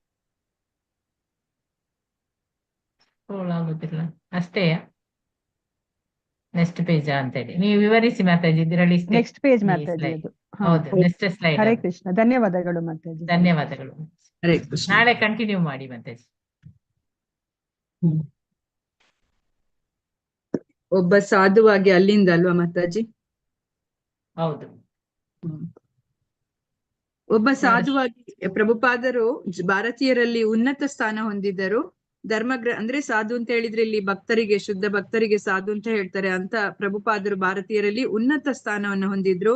ಧರ್ಮ ಗ್ರಂಥಗಳ ಆಧಾರದೊಂದಿಗೆ ಮಾತ್ರ ಮಾತನಾಡುತ್ತಾ ಅವರು ಕೃಷ್ಣನಲ್ಲಿ ಸಂಪೂರ್ಣ ಶರಣಾಗತಿಯನ್ನು ತೋರಿದ್ದರು ಅಂತ ಹೇಳಿದ್ರೆ, ಶುದ್ಧ ಭಕ್ತರು ಬೇರೆ ಯಾವ ವಿಚಾರಕ್ಕೂ ತಲೆ ಕೊಡುವುದಿಲ್ಲ. ಕೇವಲ ಧರ್ಮ ಗ್ರಂಥ ಅದರ ಆಧಾರದ ಮೇಲೆನೆ ಮಾತಾಡ್ತಾರೆ. ಕೃಷ್ಣನ ಬಗ್ಗೆ ಸಂಪೂರ್ಣ ಶರಣಾಗತಿಯನ್ನ ತೋರಿರ್ತಾರೆ ಅಂತೇಳಿ. ಅವರು ರಾಜಕೀಯ ಮತ್ತು ಮತಾಂಧತೆಗಳನ್ನು ಮೀರಿದ್ದರು ಅಂತ ಹೇಳಿದ್ರೆ, ಪೊಲಿಟಿಕ್ಸ್ ಅದರಲ್ಲಿ ಆಗ್ಲಿ ಅಥವಾ ಈ ಒಂದು ಧರ್ಮದ ಮತ ಅಂಧತೆ ಅಂತ ಹೇಳಿದ್ರೆ ಓಟಿಗಾಗಿ ಎಲ್ಲ ಇದ್ ಮಾಡ್ತಾರೆ. ಅದಕ್ಕೆ ಯಾವುದಕ್ಕೂ ಅವರು ಆಸಕ್ತಿ ವಹಿಸ್ತಿರ್ಲಿಲ್ಲ, ಅದನ್ನೆಲ್ಲ ಮೀರಿದವರಾಗಿದ್ರು. ಅವರು ಸಂಪೂರ್ಣವಾಗಿ ಆಧ್ಯಾತ್ಮಿಕರಾಗಿದ್ದು ಗೌರವಾರ್ಹರಾಗಿದ್ದರು. ಆಧ್ಯಾತ್ಮಿಕತೆ ತುಂಬು ತುಳುಕುತ್ತಿತ್ತು. ಅದೇ ರೀತಿ ಗೌರವಾರ್ಹ ಆಗಿದ್ರು ಅಂತೇಳಿ. ಪ್ರತಿಯೊಬ್ಬರು ತಮ್ಮ ಸ್ವಂತ ಆಚಾರ ವಿಚಾರಗಳಿಗೇನೆ ಇದ್ದರು ಪ್ರಭುಪಾದರನ್ನು ಭಾರತೀಯ ಸಂಸ್ಕೃತಿಯ ನಿಜವಾದ ಪ್ರತಿನಿಧಿ ಎಂದು ಹಾಗೂ ಒಬ್ಬ ನೈಜ ಸಾಧು ಮತ್ತು ಗುರು ಎಂದು ಸ್ವೀಕರಿಸಿದರು. ಅಂದ್ರೆ ಪಾಶ್ಚಾತ್ಯದಲ್ಲಿ ಕೂಡ ಅವರಿಗೆ ಭಾರತದ ಸಂಸ್ಕೃತಿಯನ್ನು ಎತ್ತಿ ಹಿಡಿಯುವ ಕಾರ್ಯ ಅಲ್ಲಿ ಹೋಗಿ ಮಾಡ್ತಾ ಇದ್ದಾರೆ. ಹಾಗಾಗಿ ನಿಜವಾದ ಪ್ರತಿನಿಧಿ ಅಂದ್ರೆ ಇವರೇ. ಈಗ ಬೇರೆಯವರನ್ನೆಲ್ಲ ನೋಡ್ತೇವೆ ನಾವು, ಕೇವಲ ಅಲ್ಲಿ ಮತ್ತೆ ಮುಂದೆ ಹೇಳ್ತಾರೆ ಅಲ್ಲಿ ಮೇಯರ್, ನಾನು ಎಷ್ಟೋ ಜನರನ್ನ ಸಂದರ್ಶಿಸಿದ್ದೆ, ಆದ್ರೆ ಪ್ರಭುಪಾದರಂತ ಅವ್ರನ್ನ ನಾನು ಇದುವರೆಗೆ ನೋಡಿಲ್ಲ ಅಂತ ಹೇಳ್ತಾರೆ. ಆ ರೀತಿ ಅದು ಕಾಯ ವಾಚ ಮನಸ್ಸ ಏನಾದ್ರೂ ಅವ್ರು ಮಾಡಿದ್ರೆ ಅದು ಕಾಯ ವಾಚ ಮನಸ್ಸ ಆ ರೀತಿ ಅವ್ರು ಮಾಡ್ತಾ ಇದ್ರು. ಹಾಗಾಗಿ ಅವರಿಗೆ ನೈಜ ಸಾಧು ಮತ್ತು ಗುರು ಅಂತ ಹೇಳಿ ಅಂಗೀಕರಿಸಿದ್ರು ಅಂತ ಹೇಳ್ತಾರೆ. ಇಲ್ಲಿ 10 ದಿನಗಳ ಚಪ್ಪರದ ಹಬ್ಬದ ಅವಧಿಯಲ್ಲಿ ಅತಿಥಿ ಉಪನ್ಯಾಸಕರಾಗಿ ಬರಲು ಒಪ್ಪಿದವರಲ್ಲಿ ಈ ಮುಂದಿನವರಿದ್ರು. ಅಂದ್ರೆ ಇಷ್ಟೆಲ್ಲ ಅಲ್ಲಿಯ ಮೇನ್ ಹೆಡ್ ಯಾರೆಲ್ಲ ಇರ್ತಾರೆ ಅಲ್ಲೆಲ್ಲ ಅವ್ರನ್ನೆಲ್ಲ ಕರೆದಿದ್ರು ಆ ಒಂದು ಫಂಕ್ಷನ್ಗೆ.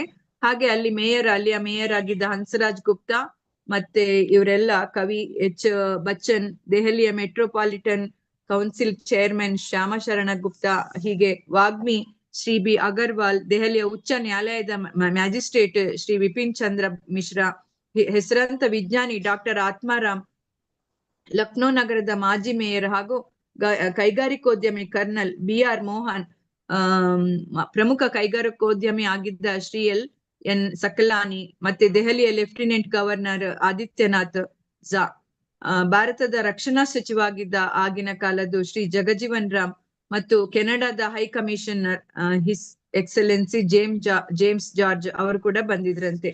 ಭಾರತದಲ್ಲಿ ಅಮೆರಿಕ ಸಂಯುಕ್ತ ಸಂಸ್ಥಾನಗಳ ರಾಯಭಾರಿಯಾಗಿದ್ದ ಕೆನೆತ್ ಕೀಟಿಂಗ್ ಅವರೊಂದಿಗೆ ಸಹ ಗುರುದಾಸರು ಸ್ನೇಹಯುತ ಮಾತುಕತೆ ನಡೆಸಿದ್ರು. ಕೀಟಿಂಗ್ ಅವರು ಕೃಷ್ಣ ಪ್ರಜ್ಞಾ ಆಂದೋಲನದ ಬಗೆಗೆ ತಮ್ಮ ಗೌರವವನ್ನು ಮತ್ತೆ ಮತ್ತೆ ವ್ಯಕ್ತಪಡಿಸಿ ಕಾರ್ಯಕ್ರಮದ ಕಾಲದಲ್ಲಿ ತಾವು ದೆಹಲಿಯಲ್ಲಿ ಇರುವುದಿಲ್ಲವೆಂದು ವಿಷಾದಿಸಿದ್ದರು ಅಂತ ಹೇಳಿದ್ರೆ, ಅವರೆಲ್ಲ ಅಲ್ಲಿ ಫಾರಿನ್ ಅಲ್ಲಿ ಅವರ ಭೇಟಿ ಆಗಿರ್ತಾರೆ, ಅದೇ ರೀತಿ ಇಲ್ಲಿ ಬರುವಾಗ ಕೂಡ ಅವರನ್ನ ಭೇಟಿ ಆಗಿರ್ತಾರೆ. ಹಾಗಾಗಿ ಆ ದೆಹಲಿಯ ಕಾರ್ಯಕ್ರಮಕ್ಕೆ ನನ್ಗೆ ಇರ್ಲಿಕ್ಕೆ ಆಗೋದಿಲ್ಲ ಅಂತ ಅವ್ರು ವಿಷಾದಿಸ್ತಾರೆ ಅಂತೆ. ಕಾರ್ಯಕ್ರಮಕ್ಕೆ ಭಕ್ತರು ಒಂದು ಅತ್ಯುತ್ತಮ ಜಾಗವನ್ನು ಪಡೆದುಕೊಂಡಿದ್ದರು. ಆ ಒಂದು ಚಪ್ಪರದ ಕಾರ್ಯಕ್ರಮ ಏನು ಅವ್ರು ನಡೆಸಿದ್ದಾರೆ ಅಂತ ಹೇಳಿದ್ರೆ, ಪ್ರಭುಪಾದರದ್ದು ಪ್ರವಚನದ ಕಾರ್ಯಕ್ರಮ ಇರ್ಬೇಕಲ್ಲಿ. ಆ ಒಂದು ಕಾರ್ಯಕ್ರಮಕ್ಕೆ ಒಂದು ಒಳ್ಳೆ ಜಾಗವನ್ನ ಅವರು ಪಡ್ಕೊಂಡಿದ್ರು. ಅದು ನವದೆಹಲಿಯ ವಾಣಿಜ್ಯ ಪ್ರಾಂತ್ಯದ ಹೃದಯ ಭಾಗದಲ್ಲಿದ್ದ ಕನ್ನಾಟ್ ಪ್ಲೇಸ್ ಅಂದ್ರೆ ಅದು ತುಂಬಾ ಸೆಂಟರ್ಸ್ ಜಾಗ ಡೆಲ್ಲಿದು, LIC ಮೈದಾನದಲ್ಲಿತ್ತು. ಅಲ್ಲಿ ಅವರು 10 ದಿನಗಳ ಕಾಲ ಹಬ್ಬಕ್ಕಾಗಿ ಒಂದು ದೊಡ್ಡ ಗುಡಾರ ಮತ್ತು ಹೊರಗಡೆ ವಿದ್ಯುತ್ ಬೆಳಕಿನ ವ್ಯವಸ್ಥೆಯನ್ನ ಮಾಡ್ಕೊಂಡಿದ್ರು. ದೊಡ್ಡ ಪೆಂಡಾಲ್, ಒಂದು ದೊಡ್ಡ ಚಪ್ಪರ, ಮತ್ತೆ ಆ ರೀತಿ ಎಲೆಕ್ಟ್ರಿಸಿಟಿ ಫೆಸಿಲಿಟಿ ಎಲ್ಲ ಅದ್ರೊಳಗೆ ಇತ್ತಂತೆ. ಒಂದು ದೊಡ್ಡ ವೇದಿಕೆ ನಿರ್ಮಾಣಗೊಂಡಿತ್ತು ಅಲ್ಲಿ. ಅದೇ ರೀತಿ ಅದರ ಮೇಲೆ ಪುಷ್ಪಾಲಂಕೃತವಾದ ಒಂದು ಪೀಠವಿತ್ತು. ಜೈಪುರದಲ್ಲಿ ನಿರ್ಮಿಸಲಾದ ಬಿಳಿ ಬಣ್ಣದ ಅಮೃತ ಶಿಲೆಯ ರಾಧಾ ಮತ್ತು ಕೃಷ್ಣರ ಅಲ್ಲಿ ಸ್ವಲ್ಪ ಸ್ಕ್ರೋಲ್ ಮಾಡ್ಬೋದು, ರಾಧಾ ಮತ್ತು ಕೃಷ್ಣರ ವಿಗ್ರಹಗಳಿಗೆ ಆರತಿಯೊಂದಿಗೆ ರಾಧಾ ಮತ್ತು ಕೃಷ್ಣರ ಆಗಷ್ಟೇ ಆಗಮಿಸಿದ ವಿಗ್ರಹಗಳು ಆ ಪೀಠದ ಮೇಲೆ ಸಿಂಹಾಸನಸ್ಥವಾಗಿದ್ದವು ಅಂತ ಹೇಳಿದ್ರೆ, ಜೈಪುರ ಈ ಅಮೃತ ಶಿಲೆ ಅಂತ ಹೇಳಿದ್ರೆ ಮಾರ್ಬಲ್ ವರ್ಕ್ಗೆ ತುಂಬಾ ಫೇಮಸ್. ಅದು ಅಲ್ಲಿಂದ ಕೆತ್ತಿಸಲಾಗಿರುವಂತದ್ದು ಈ ರಾಧಾಕೃಷ್ಣರ ವಿಗ್ರಹ. ಅದು ಕೂಡ ಆ ಪೀಠದ ಮೇಲೆ ಇದರಲ್ಲಿ ಆಸ್ಥಿತವಾಗಿತ್ತು ಅಂತ ಹೇಳ್ತಾರೆ. ಹಾಗೆ ಮೊದಲನೇ ದಿನ ಕಾರ್ಯಕ್ರಮ ಬೆಳಿಗ್ಗೆ 6 ಗಂಟೆಗೆ ಕೀರ್ತನೆ ಮತ್ತು ರಾಧಾಕೃಷ್ಣರ ವಿಗ್ರಹಗಳಿಗೆ ಆರತಿಯೊಂದಿಗೆ ಪ್ರಾರಂಭ ಆಗ್ತದೆ.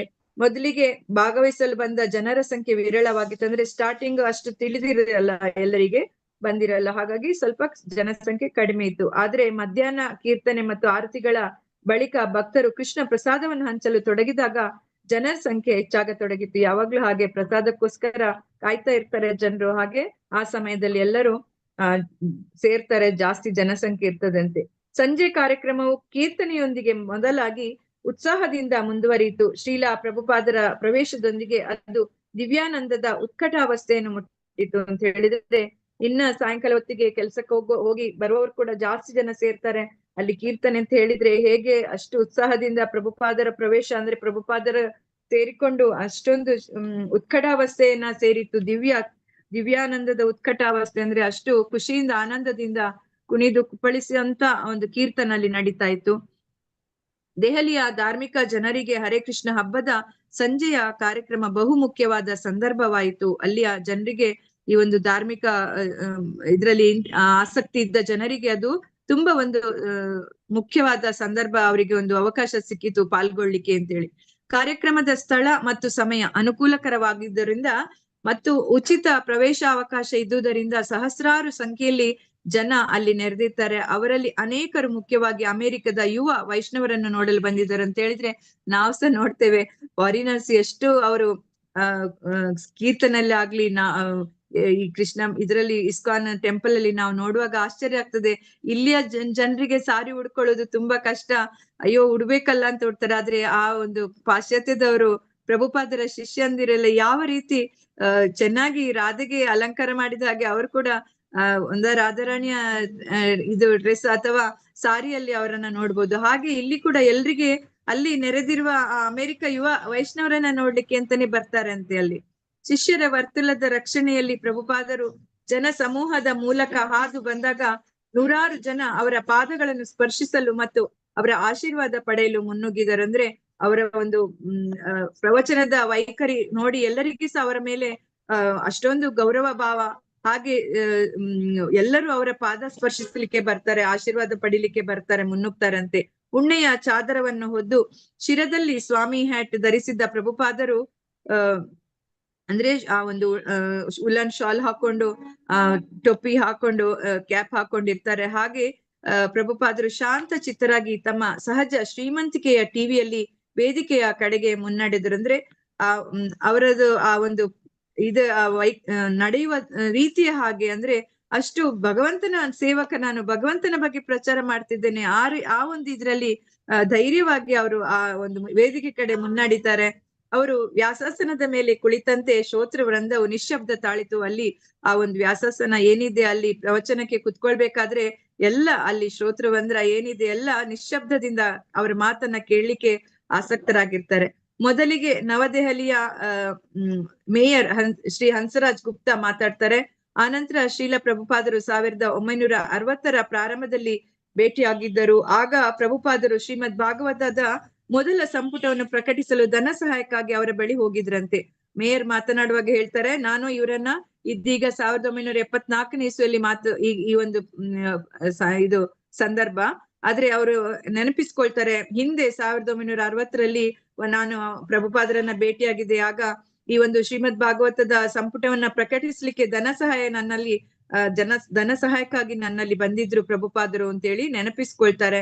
ಅದೇ ರೀತಿ ಪ್ರಭುಪಾದರನ್ನು ಹೇಳ್ತಾರೆ, ದೇವರಿಗೆ ನಿಷ್ಠ ಮತ್ತು ಹತ್ತಿರದ ಒಬ್ಬ ವ್ಯಕ್ತಿ ಎಂದು ಗುರುತಿಸಿ ಮೇಯರ್ ಗುಪ್ತಾ ನೆರವು ನೀಡಿದ್ರಂದ್ರೆ ಅವರ ಮಾತಿನಲ್ಲೇ ಅರ್ಥ ಆಗ್ತದೆ ಯಾವ ರೀತಿ ಎಷ್ಟು ನಿಷ್ಠೆ, ಎಷ್ಟು ಇವರು ಭಗವಂತನ ನೇರ ಪ್ರತಿನಿಧಿ ಅಂತಾನೆ ಯಾರಿಗಾದ್ರೂ ಅವರನ್ನ ನೋಡಿದಾಗ ಅರ್ಥ ಮಾಡ್ಕೊಳ್ಬಹುದು. ಆ ರೀತಿ ಮೇಯರ್ ಗುಪ್ತಾ ಕೂಡ ಅವರಿಗೆ ನೆರವನ್ನ ನೀಡಿರ್ತಾರಂತೆ.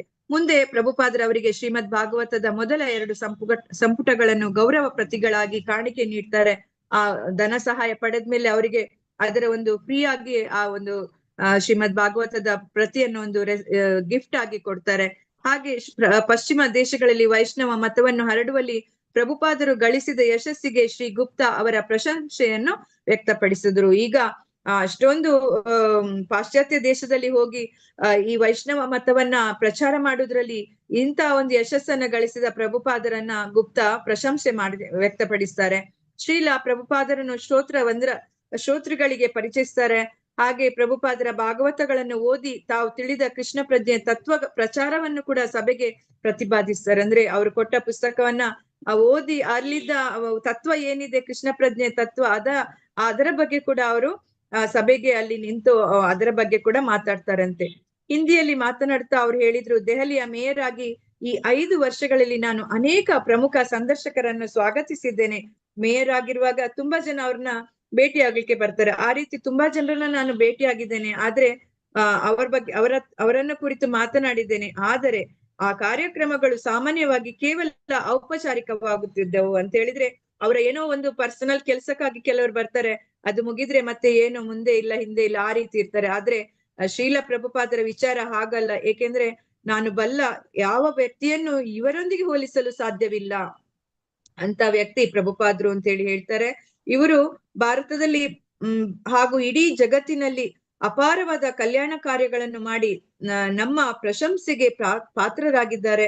ಅಂದ್ರೆ ಸುಮ್ನೆ ಅವ್ರನ್ನ ಹೊಗಳ್ತಾ ಇಲ್ಲ, ಅಂತ ಒಂದು ಕಲ್ಯಾಣ ಕಾರ್ಯವನ್ನ ಕೇವಲ ಭಾರತ ಮಾತ್ರ ಅಲ್ಲ, ಇಡೀ ಜಗತ್ತಿನಲ್ಲೇ ಅವರು ಮಾಡ್ತಾ ಇದ್ದಾರೆ. ಹಾಗಾಗಿ ಅವರು ಪ್ರಶಂಸೆಗೆ ಅರ್ಹರು ಅಂತ ಹೇಳಿ ಹೇಳ್ತಾ ಇದ್ದಾರೆ.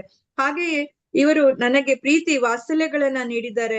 ಬೇರೆಲ್ಲಕ್ಕಿಂತ ಮಿಗಿಲಾಗಿ ಇದು ನನ್ನ ಮೇಲೆ ಹೆಚ್ಚಿಗೆ ಪ್ರಭಾವ ಬೀರಿದೆ ಅಂತ ಹೇಳಿದ್ರೆ ಶುದ್ಧ ಭಕ್ತರ ಲಕ್ಷಣ ಹಾಗಿರ್ತದೆ. ಒಬ್ಬರನ್ನ ನೋಯಿಸಿ ಮಾತಾಡುವುದಿಲ್ಲ. ಅಂತ ಪ್ರಭುಪಾದರು ಅವರನ್ನ ಗಮನ ಸೆಳೀತಾರೆ. ಅಂದ್ರೆ ಅವರ ಮಾತಿನಿಂದ, ಪ್ರೀತಿ ವಾತ್ಸಲ್ಯದಿಂದ ಕೂಡ ಅವರನ್ನ ಆಕರ್ಷಿಸ್ತಾರೆ. ಆ ರೀತಿ ಅವರು ಅಲ್ಲಿ ಒಂದು ಪ್ರವಚನದಲ್ಲಿ ಹಿಂದಿಯಲ್ಲಿ ಮೇಯರ್ ಮಾತಾಡ್ತಾರೆ. ಬಳಿಕ ಪ್ರಭುಪಾದರು ಮಾತಾಡ್ತಾರೆ. ಅವರು ತಮ್ಮ ಉಪನ್ಯಾಸವನ್ನ ಪ್ರಾರಂಭಿಸುವ ಮೊದಲು ಶ್ರೋತೃಗಳನ್ನ ಕೇಳ್ತಾರೆ. ನಾನು ಹಿಂದಿಯಲ್ಲಿ ಮಾತಾಡ್ಬೇಕಾ ಇಂಗ್ಲಿಷ್ ಅಲ್ಲಿ ಅಂತ ಕೇಳ್ತಾರಂತೆ. ಅವಾಗ ಜಾಸ್ತಿ ಜನ ಹಿಂದಿಯಲ್ಲಿ ಅಂತ ಹೇಳ್ತಾರೆ, ಯಾಕಂದ್ರೆ ಅದು ದೆಹಲಿ, ಹಾಗಾಗಿ ಎಲ್ಲರಿಗೆ ಹಿಂದಿ ಜಾಸ್ತಿ ಅವರಿಗೆ ಬೇಕಾಗ್ತದೆ. ಆದ್ರೆ ಕೆಲವರು ಇಂಗ್ಲಿಷ್ ನಲ್ಲಿ ಅಂತ ಹೇಳ್ತಾರೆ. ಅಂದ್ರೆ ಆಮೇಲೆ ಪ್ರಭುಪಾದರು ನಾನು ಇಂಗ್ಲಿಷ್ ನಲ್ಲೇ ಮಾತಾಡ್ತೇನೆ, ಯಾಕೆಂತ ಹೇಳಿದ್ರೆ ನನ್ನ ಶಿಷ್ಯರು ತುಂಬಾ ಜನ ಇಲ್ಲಿ ಬಂದಿದ್ದಾರೆ, ಅಮೆರಿಕ ಮತ್ತೆ ಯುರೋಪ್ ಇಂದ ಎಲ್ಲ ನನ್ನೊಂದಿಗೆ ಇದ್ದಾರೆ, ಅವರಿಗೆ ಕೂಡ ಅರ್ಥ ಆಗ್ಬೇಕಲ್ಲ. ನಾನು ಹಿಂದಿಯಲ್ಲಿ ಹೇಳಿದ್ರೆ ಅಷ್ಟು ಸ್ಪಷ್ಟ ಅರ್ಥ ಅವರಿಗೆ ಆಗ್ಲಿಕ್ಕಿಲ್ಲ, ನಾನು ಇಂಗ್ಲಿಷ್ ಅಲ್ಲೇ ಮಾತಾಡ್ತೇನೆ ಅಂತ ಹೇಳ್ತಾರೆ. ಹಾಗೆ ನನ್ನ ಮಾತು ಅವರಿಗೆ ಅರ್ಥವಾಗ್ಬೇಕು, ನಾನು ಹಿಂದಿಯಲ್ಲಿ ಮಾತಾಡಿದ್ರೆ ಅವ್ರಿಗೆ ಅರ್ಥ ಆಗಲ್ಲ, ಹಾಗಾಗಿ ನಾನು ಇಂಗ್ಲಿಷ್ ಅಲ್ಲಿ ಮಾತಾಡ್ತೇನೆ ಅಂತ ಹೇಳಿ ಅವ್ರು ಇಂಗ್ಲಿಷ್ ನಲ್ಲಿ ಅವರ ಉಪನ್ಯಾಸವನ್ನ ಮುಂದುವರಿಸ್ತಾರೆ. ಮಹಿಳೆಯರೇ ಮತ್ತು ಮಹನೀಯರೇ ಅಂತ ಹೇಳ್ತಾರೆ. ಆಮೇಲೆ ಈ ಕೃಷ್ಣ ಪ್ರಜ್ಞಾ ಆಂದೋಲನದಲ್ಲಿ ನೀವು ದಯವಿಟ್ಟು ಭಾಗವಹಿಸುತ್ತಿರುವುದಾಗಿ ನಿಮಗೆ ನನ್ನ ಧನ್ಯವಾದಗಳು. ನೀವೆಲ್ಲ ಬಂದಿದ್ದೀರಾ, ಇಲ್ಲಿ ನೆರೆದಿದ್ದೀರಾ, ನಾನು ನಿಮ್ಗೆಲ್ಲ ಧನ್ಯವಾದ ಹೇಳ್ತಾ ಇದ್ದೇನೆ ಅಂತ ಹೇಳ್ತಾರೆ. ಆಮೇಲೆ ಅವರು ಯೂಶ್ವಲಿ ಅವರು ಹೇಳ್ತಾರೆ, ಜಯ ರಾಧಾ ಮಾಧವ ಕೀರ್ತನ್ ಮಾಡ್ತಾರೆ. ಆ ದಿವ್ಯ ಗೀತೆಗೆ ಮಿಡಿದು ಹಾಡೋಣ ನೀವು ಬಲ್ಲಂತೆ ಕೃಷ್ಣನ ಶಾಶ್ವತ ಪತ್ನಿ ಹ್ಲಾದಿನಿ ಶಕ್ತಿಯಾದ ಶ್ರೀಮತಿ ರಾಧಾರಾಣಿ ಅಂತರಂಗ ಶಕ್ತಿ ಭಗವಂತನದ್ದು. ಹಾಗಾಗಿ ಅವರನ್ನ ಕುರಿತು ನಾವು ಅವರನ್ನ ಇದು ಏನು ಹೊಗಳುವಂತ ಒಂದು ಇದು ಆ ಒಂದು ಕೀರ್ತನ ನಾವು ಹಾಡುವ, ನೀವು ಕೂಡ ನನ್ನ ಜೊತೆಗೆ ಗೂಡಿ ಅಂತೇಳಿ ಹೇಳ್ತಾರೆ. ಕೃಷ್ಣನು ದೇವೋತ್ತಮ ಪರಮ ಪುರುಷ, ಅವನು ಆನಂದಿಸಲು ಬಯಸಿದಾಗ ರಾಧಾರಾಣಿ ಎಂಬ ತನ್ನ ಹ್ಲಾದಿನಿ ಶಕ್ತಿಯನ್ನು ಪ್ರದರ್ಶಿಸ್ತಾನೆ ಅಂತ ಹೇಳ್ಕೊಂಡು ಜಯ ರಾಧಾ ಮಾಧವ ಕೀರ್ತನನ್ನ ಹಾಡ್ತಾರೆ. ಆ ಹಾಡು ಹೇಳ್ಬೇಕಾದ್ರೆ ಪ್ರಭುಪಾದರು ಅವರಿಗೆ ಸಹ ಕಣ್ಣಲ್ಲಿ ನೀರ್ ಬರ್ತದೆ ಅಂತ ಹೇಳ್ತಾರೆ. ಅಂದ್ರೆ ಕಣ್ಣಿಗೆ ಅವರಿಗೆ ಆ ಚಿತ್ರಣ ಕಾಣ್ತಾ ಇರ್ತದಂತೆ, ರಾಧಾರಾಣಿ ಮತ್ತೆ ಕೃಷ್ಣ ಆ ಒಂದು ಹಾಡಿಗೆ ಇದಾಗೋ ಹಾಗೆ ಅವರು ನೋಡ್ತಾರೆ ಅಲ್ಲಿ. ಹಾಗಾಗಿ ಅವ್ರು ಅದನ್ನ ಭಾವ ತುಂಬಿ ಹಾಡನ್ನ ಕೀರ್ತನನ್ನ ಮಾಡ್ತಾರೆ.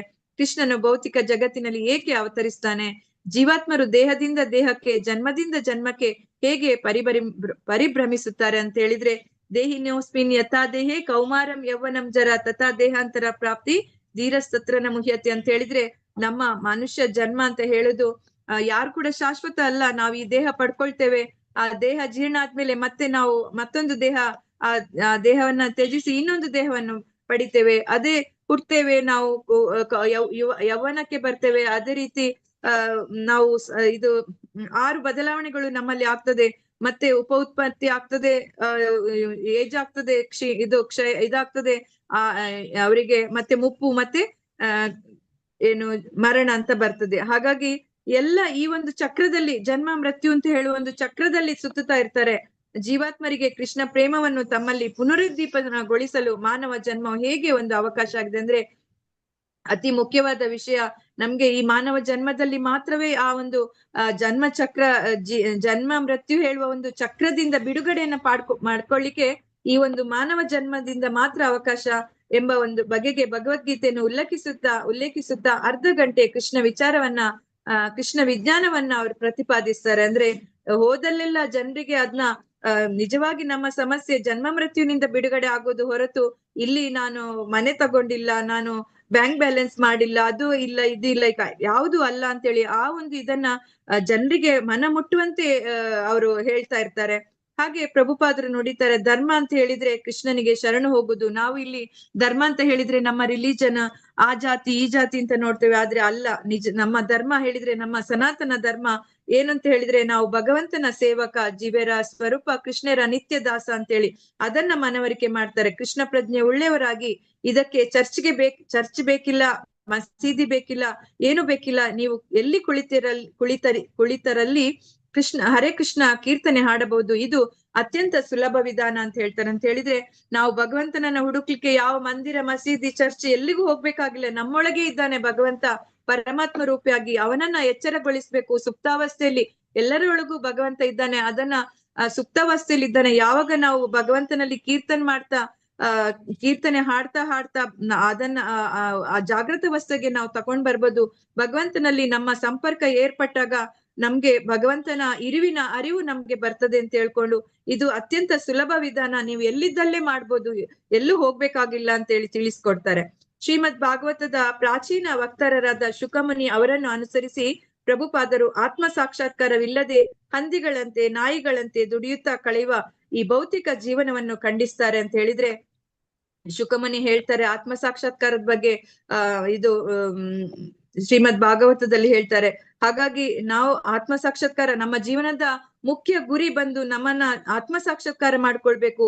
ಅದು ಕೇವಲ ಮನುಷ್ಯ ಜನ್ಮದಲ್ಲಿ ಮಾತ್ರ ಸಾಧ್ಯ. ಹಾಗಾಗಿ ನಾವು ಅದು ಮಾಡ್ಕೊಳ್ಳಿಲ್ಲ ಅಂದ್ರೆ ಹಂದಿ ನಾಯಿಗಳಂತೆ ಸುಮ್ಮನೆ ದುಡಿತಾ ಅದಕ್ಕೆ ಒಂದು ಜೀವನಕ್ಕೆ ಗೊತ್ತು ಗುರಿ ಇಲ್ಲ. ಸ್ವಲ್ಪ ದಿವಸ ಕಷ್ಟಪಟ್ಟು ದುಡಿತೇವೆ, ಒಂದಷ್ಟು ಬ್ಯಾಂಕ್ ಬ್ಯಾಲೆನ್ಸ್ ಮಾಡ್ತೇವೆ, ಇನ್ನೇನೋ ಗಳಿಸ್ತೇವೆ, ಆಸ್ತಿ ಅಂತಸ್ತು ಎಲ್ಲ ಮಾಡ್ಕೊಳ್ತೇವೆ, ಮತ್ತೆ ಒಂದ್ ದಿವಸ ಇದ್ದಕ್ಕಿದ್ದ ಹಾಗೆ ಎಲ್ಲವನ್ನ ಬಿಟ್ಟು ಹೋಗ್ತೇವೆ, ಏನು ನಮ್ಮೊಂದಿಗೆ ಬರೋದಿಲ್ಲ. ಹಾಗಾಗಿ ಆತ್ಮ ಸಾಕ್ಷಾತ್ಕಾರ ಇಲ್ಲದಿದ್ರೆ ಆ ಭೌತಿಕ ಜೀವನ, ನಮ್ಮ ಈ ಒಂದು ಮನುಷ್ಯ ಜನ್ಮ ಏನ್ ಸಿಗ್ತದೆ ಅದು ತುಂಬಾ ವ್ಯರ್ಥ ಅಂತ ಹೇಳ್ತಾರೆ. ಹಾಗಾಗಿ ಶ್ರಮ ಏವ ಹಿ ಕೇವಲಂ ಅಂತ ಹೇಳ್ತಾರೆ ಪ್ರಭುಪಾದ್. ನೀವ್ ಏನೇ ಮಾಡಿ ಅದೆಲ್ಲ ಶ್ರಮ ಏವ ಹಿ ಕೇವಲಂ ಅಂದ್ರೆ ಕೇವಲ ಒಂದು ವ್ಯರ್ಥ ಸಮಯ ಆಯ್ತು, ನಿಮ್ದು ಒಂದು ಜನ್ಮವೇ ವೇಸ್ಟ್ ಆಯ್ತು ಅಂತ ಹೇಳ್ತಾರೆ. ಭಾರತವು ಜ್ಞಾನ ಭಂಡಾರವೆಂದು ಭಾರತೀಯರು ಅದನ್ನು ಜಗತ್ತಿನೆಲ್ಲೆಡೆ ಹಂಚಬೇಕೆಂದು ಅವರು ಒತ್ತಿ ಹೇಳ್ತಾರೆ ಅಂತ ಹೇಳಿದ್ರೆ, ನಮ್ಗೆ ಇಲ್ಲಿ ನಾವು ಎಷ್ಟು ಪುಣ್ಯ ಮಾಡಿದ್ದೇವೆ, ಇಂಥ ಒಂದು ಭಾರತ ದೇಶದಲ್ಲಿ ಹುಟ್ಟಬೇಕಾದ್ರೆ ಇದು ಜ್ಞಾನದ ಭಂಡಾರ. ಯಾಕೆ ಪಾಶ್ಚಾತ್ಯ ದೇಶದವ್ರು ಇಲ್ಲಿ ಬರ್ತಾರೆ ಅಂದ್ರೆ ಇಲ್ಲಿ ಅಷ್ಟೊಂದು ಧರ್ಮ ಗ್ರಂಥಗಳು ಇದೆ ಇಲ್ಲಿ. ಅದರಿಂದ ನಮ್ಮ ಮೂಲ ಏನು, ನಾವ್ ಯಾಕೆ ಇಲ್ಲಿ ಹುಟ್ಟಿದ್ದೇವೆ, ಇದರ ಮುಂಚೆ ಏನಾಗಿತ್ತು, ಮುಂದೆ ಏನಾಗ್ತೇವೆ, ಎಲ್ಲದರ ಬಗ್ಗೆ ನಮ್ಗೆ ಋಷಿ ಮುನಿಗಳು ವೇದವ್ಯಾಸರಿಂದ ನಮ್ಗೆ ಈ ಒಂದು ಧರ್ಮ ಗ್ರಂಥಗಳು ನಮ್ಗೆ ಸಿಕ್ಕಿದೆ. ಅದನ್ನ ಭಾರತೀಯರು ಅದನ್ನು ಜಗತ್ತಿನೆಲ್ಲೆಡೆ ಹಂಚಬೇಕೆಂದು ಅವರು ಒತ್ತಿ ಹೇಳಿದ್ರು. ಅಂದ್ರೆ ಇದು ಕೇವಲ ಭಾರತಕ್ಕೆ ಸೀಮಿತ ಅಲ್ಲ. ಈ ಧರ್ಮ ಗ್ರಂಥ ಏನಿದೆ ಇದೆಲ್ಲ ಕೇವಲ ಭಾರತಕ್ಕೆ ಸೀಮಿತ ಅಲ್ಲ, ಇದು ಮಾನವ ಕುಲಕ್ಕೆ ಇರುವಂತದ್ದು. ಹಾಗಾಗಿ ಪ್ರಪಂಚಾದ್ಯಂತ ಇದನ್ನ ಹರಡಬೇಕು ಅಂತ ಹೇಳಿ, ಹಂಚಬೇಕು ಇದನ್ನ ಅಂತ ಹೇಳಿ ಹೇಳ್ತಾರೆ. ದುರ್ದೈವದಿಂದ ಭಾರತೀಯರು ತಮ್ಮ ನಿಜವಾದ ಕರ್ತವ್ಯವನ್ನು ಮರೆಯುತ್ತಿದ್ದಾರೆ ಎಂದು ಅವರು ವಿಷಾದಿಸಿದರು ಅಂತ ಹೇಳಿದ್ರೆ, ಪಾಶ್ಚಾತ್ಯರು ಅದನ್ನ ಒಪ್ಪಿಕೊಳ್ತಾರೆ, ಆದ್ರೆ ಭಾರತೀಯರಿಗೆ ಇನ್ನ ಸಂಶಯ, ನಮ್ಮದನ್ನ ನಾವು ಒಪ್ಪಿಕೊಳ್ಳಿಕ್ಕೆ ಇನ್ನ ಅವರು ಕರ್ತವ್ಯ ಭ್ರಷ್ಟರಾಗಿದ್ದಾರೆ, ಮರೆತು ಹೋಗ್ತಾ ಇದ್ದಾರೆ ಅಂತೇಳಿ ಅವ್ರು ವಿಷಾದಿಸ್ತಾರೆ. ಅದು ನಮ್ಮ ದುರ್ದೈವ ಅಂತೇಳಿ ಹೇಳ್ತಾರೆ. ಹಾಗೆ ಅವರ ಉಪನ್ಯಾಸನ ಮುಗಿಸ್ತಾರೆ ಪ್ರಭುಪಾದರು. ಆಮೇಲೆ ಹೇಳ್ತಾರೆ, ಕೃಷ್ಣ ಪ್ರಜ್ಞಾ ಆಂದೋಲನದ ಸಂಬಂಧವಾಗಿ ಹೇಳಬೇಕಾದದ್ದು ಇನ್ನೂ ಬಹಳವಿದೆ ಅಂತ ಹೇಳಿದ್ರೆ, ಭಗವಂತನ ಬಗ್ಗೆ ಇನ್ನ ತುಂಬಾ ವಿಚಾರ ಇದೆ ಹೇಳಲಿಕ್ಕೆ. ಮುಂದಿನ 10 ದಿನದ ಕಾರ್ಯಕ್ರಮ ಅವ್ರು ಹಾಕೊಂಡಿರ್ತಾರೆ. ಹಾಗಾಗಿ ಇದು ಮೊದಲ ದಿನ ಆಗಿರ್ತದೆ. ಇನ್ನು 10 ದಿನಗಳಲ್ಲಿ ನಾನು ಅದನ್ನು ನಿಮ್ಮ ಮುಂದೆ ಇಡ್ಲಿಕ್ಕೆ ಯತ್ನಿಸ್ತೇನೆ, ಇದು ಆರಂಭ ಮಾತ್ರ ಅಂತ ಹೇಳ್ತಾರೆ. ನೀವು ಇಲ್ಲಿಗೆ ಬರಬೇಕೆಂದು ನಾನು ಕೋರ್ತೇನೆ. ಆದ್ರಿಂದ ಇದರ ಸದುಪಯೋಗವನ್ನ ನೀವೆಲ್ಲರೂ ಮಾಡ್ಕೊಳ್ಬೇಕು, ಎಲ್ರೂ ಈ ಕಾರ್ಯಕ್ರಮಕ್ಕೆ ಬರ್ಬೇಕು ಅಂತೇಳಿ ಕೇಳ್ಕೊಳ್ತಾರೆ. ಆಮೇಲೆ ಯಾವುದೇ ಇದಕ್ಕೆ ಶುಲ್ಕ ಇಲ್ಲ. ಈಗ ಸಹ ನಾವು ನೋಡ್ಬೋದು, ಎಲ್ಲೇ ಇಸ್ಕಾನ್ಗೆ ಹೋಗಿ ನಿಮ್ಗೆ ಅಲ್ಲಿ ಫ್ರೀಯಾಗಿ ಭಗವದ್ಗೀತೆಯ ಪ್ರಚಾರ ಎಲ್ಲ ನಮ್ಗೆ ಕ್ಲಾಸ್ ತಗೊಳ್ತಾರೆ. ಬೇಕಾದ್ರೆ ಅದಕ್ಕೆ ಯಾರು ಕೂಡ ಶುಲ್ಕ ಕಟ್ಬೇಕಾಗಿಲ್ಲ, ಏನು ಇಲ್ಲದೆ ಫ್ರೀಯಾಗಿ ಹೇಳ್ಕೊಡ್ತೇವೆ ಅಂದ್ರು ಜನರಿಗೆ. ಏನ್ ಹಿತ್ತಲ ಗಿಡ ಮದ್ದೆಲ್ಲ ಹೇಳಿದಾಗೆ ಅವ್ರು ಹೇಳಿದ್ರೆ, ಅಯ್ಯೋ ಫ್ರೀಯಾಗಿ ಹೇಳಿದ್ರೆ ಅದಕ್ಕೆ ವ್ಯಾಲ್ಯೂ ಇಲ್ಲ, ಅದಕ್ಕೆ ಏನಾದ್ರೂ ಒಂದಷ್ಟು ದುಡ್ಡು ಹೇಳಿದ್ರೆ ಅಷ್ಟು ದುಡ್ಡು ಕಟ್ಬೇಕು, ಹಾಗೆ ಅದಕ್ಕೆ ಬೆಲೆ ಕೊಡ್ತಾರೆ ಕೆಲವು ಜನ. ಆ ರೀತಿ ಸಹ ಇರ್ತದೆ ಇಲ್ಲಿ. ಹಾಗೆ ನಾವು ಸಂಪೂರ್ಣವಾಗಿ ಅಂದ್ರೆ ನಾವು ಕೃಷ್ಣನನ್ನ ಅವಲಂಬಿಸಿದ್ದೇವೆ, ಅವನು ಬಯಸಿದರೆ ನಮಗೆ ಲಾಭ ತರುತ್ತಾನೆ. ನಾವು ಸಂಪೂರ್ಣವಾಗಿ ಕೃಷ್ಣನಿಗೆ ಶರಣಾಗಿದ್ದೇವೆ, ಅವನು ಬಯಸಿದರೆ ನಮ್ಮನ್ನು ಸಲಹುತ್ತಾನೆ ಅಥವಾ ಕೊಲ್ಲುತ್ತಾನೆ. ಅಂದ್ರೆ ಮಾರೆ ಕೃಷ್ಣ ರಾಕೆಗೆ, ರಾಕೆ ಕೃಷ್ಣ ಮಾರೆಕೆ. ಭಗವಂತನ ಇಚ್ಛೆ ಪ್ರಕಾರ, ಭಗವಂತನ ಇಚ್ಛೆ ಇಲ್ಲದೆ ಒಂದು ಹುಲ್ಲು ಕಡ್ಡಿ ಕೂಡ ಅಲುಗಾಡೋದಿಲ್ಲ. ಅದಕ್ಕೆ ಅದನ್ನೆಲ್ಲ ಬಿಡಿಸಿ ಹೇಳಲಿಕ್ಕೆ ಪ್ರಯತ್ನ ಮಾಡ್ತಾರೆ ಪ್ರಭುಪಾದರು. ನೀವು ಬಂದು ಈ ಆಂದೋಲನದಲ್ಲಿ ಭಾಗವಹಿಸ್ಬೇಕು ಅಂತ ನಾನು ಕೋರ್ತೇನೆ. ಇದು ಯಾವುದೇ ನಿರ್ದಿಷ್ಟ ಧರ್ಮಕ್ಕೆ ಸೇರಿದ ಪಂಥವಲ್ಲ ಅಂತ ಹೇಳಿದ್ರೆ, ಏನು ಪ್ರಭುಪಾದರು ಹೇಳ್ತಾರೆ ಅದು ಯಾವ ಒಂದು ಕಮ್ಯುನಿಟಿಗೆ ಅಲ್ಲ, ಅದು ಎಲ್ಲರಿಗೆ ಮಾನವ ಜನ್ಮಕ್ಕೆ ಇರುವಂತದ್ದು ಅಂತ ಹೇಳಿ ಹೇಳ್ತಾರೆ. ಈಗ ಈ ಜಗತ್ತಿನಾದ್ಯಂತ ಕೃಷ್ಣ ಪ್ರಜ್ಞೆಯಲ್ಲಿ ನಾವು ಅನೇಕ ಹಿಂದೂಗಳನ್ನು, ಕ್ರೈಸ್ತರನ್ನು, ಯಹೂದಿಗಳನ್ನು, ಮಹಮ್ಮದೀಯರನ್ನು ಹಾಗೂ ಸಿಖ್ಖರನ್ನು ಹೊಂದಿದ್ದೇವೆ. ನಾವು ನೋಡ್ಬೋದು ಪಾಶ್ಚಾತ್ಯದ ದೇಶದಲ್ಲಿ ಎಲ್ಲ ಬೇರೆ ನಮ್ಮ ಹಿಂದೂಗಳಿಗಿಂತ ಬೇರೆ ಕಮ್ಯುನಿಟಿಯವರೇ ಜಾಸ್ತಿ ಇರೋದಲ್ಲಿ, ಕ್ರೈಸ್ತರು, ಯಹೂದಿ, ಮಹಮ್ಮದೀಯರು ಆ ರೀತಿ. ಹಾಗಾಗಿ ಪ್ರಭುಪಾದರ ಆ ಜಾತಿಯನ್ನ ಅಲ್ಲಿ ನೋಡ್ತಾ ಇಲ್ಲ. ನಮ್ಮ ಧರ್ಮ ಸನಾತನ ಧರ್ಮ, ನಾವು ಭಗವಂತನ ನಿತ್ಯ ಸೇವಕ, ಯಾರೇ ಆಗಿರ್ಲಿ, ಯಾವುದೇ ಮತದವರು, ಯಾವುದೇ ಕಮ್ಯುನಿಟಿಯಲ್ಲಿ ಇದ್ರೂ ಕೂಡ ಎಲ್ಲರ ತತ್ವ ಸಂದೇಶ ಭಗವಂತನದ್ದು ಒಂದೇ ಇರ್ತದೆ. ಅಲ್ಲಿ ಕೂಡ ಅದೇ ಹೇಳ್ತಾರೆ, ನಾವು ಭಗವಂತನ ಸೇವಕರು ಅಂತೇಳಿ ಹೇಳ್ತಾರೆ. ಹಾಗಾಗಿ ಇದನ್ನ ಪ್ರಚಾರ ಮಾಡ್ತಿದ್ದೇನೆ ಅಂತೇಳಿ ಹೇಳ್ತಾರೆ. ಕೃಷ್ಣ ಎಂಬ ಒಂದು ಪದವನ್ನು, ಭಗವದ್ಗೀತೆ ಎಂಬ ಒಂದು ಧರ್ಮ ಗ್ರಂಥವನ್ನು ಮತ್ತು ಹರೇ ಕೃಷ್ಣ ಎಂಬ ಒಂದು ಮಂತ್ರವನ್ನು ಮಾತ್ರ ಹರೇ ಕೃಷ್ಣ ಕೃಷ್ಣ ಕೃಷ್ಣ ಹರೇ ಹರೇ, ಹರೇ ರಾಮ ರಾಮ ರಾಮ ಹರೇ ಹರೇ ಎಂದು ಕೀರ್ತನೆ ಮಾಡಿ ನಿಮಗೆ ಅನಂತ ಧನ್ಯವಾದಗಳು ಅಂತ ಹೇಳಿ ಇಲ್ಲಿ ಹೇಳ್ತಾರೆ. ಇಲ್ಲಿ ಅವತ್ತಿನ ಒಂದು ಅವರ ಭಾಷಣ ಮುಗಿಸ್ತಾರೆ. ಪ್ರಭುಪಾದರು ವೇದಿಕೆಯಿಂದ ಇಳಿದು ಹೊರಡಲು ಯತ್ನಿಸ್ತಾರೆ.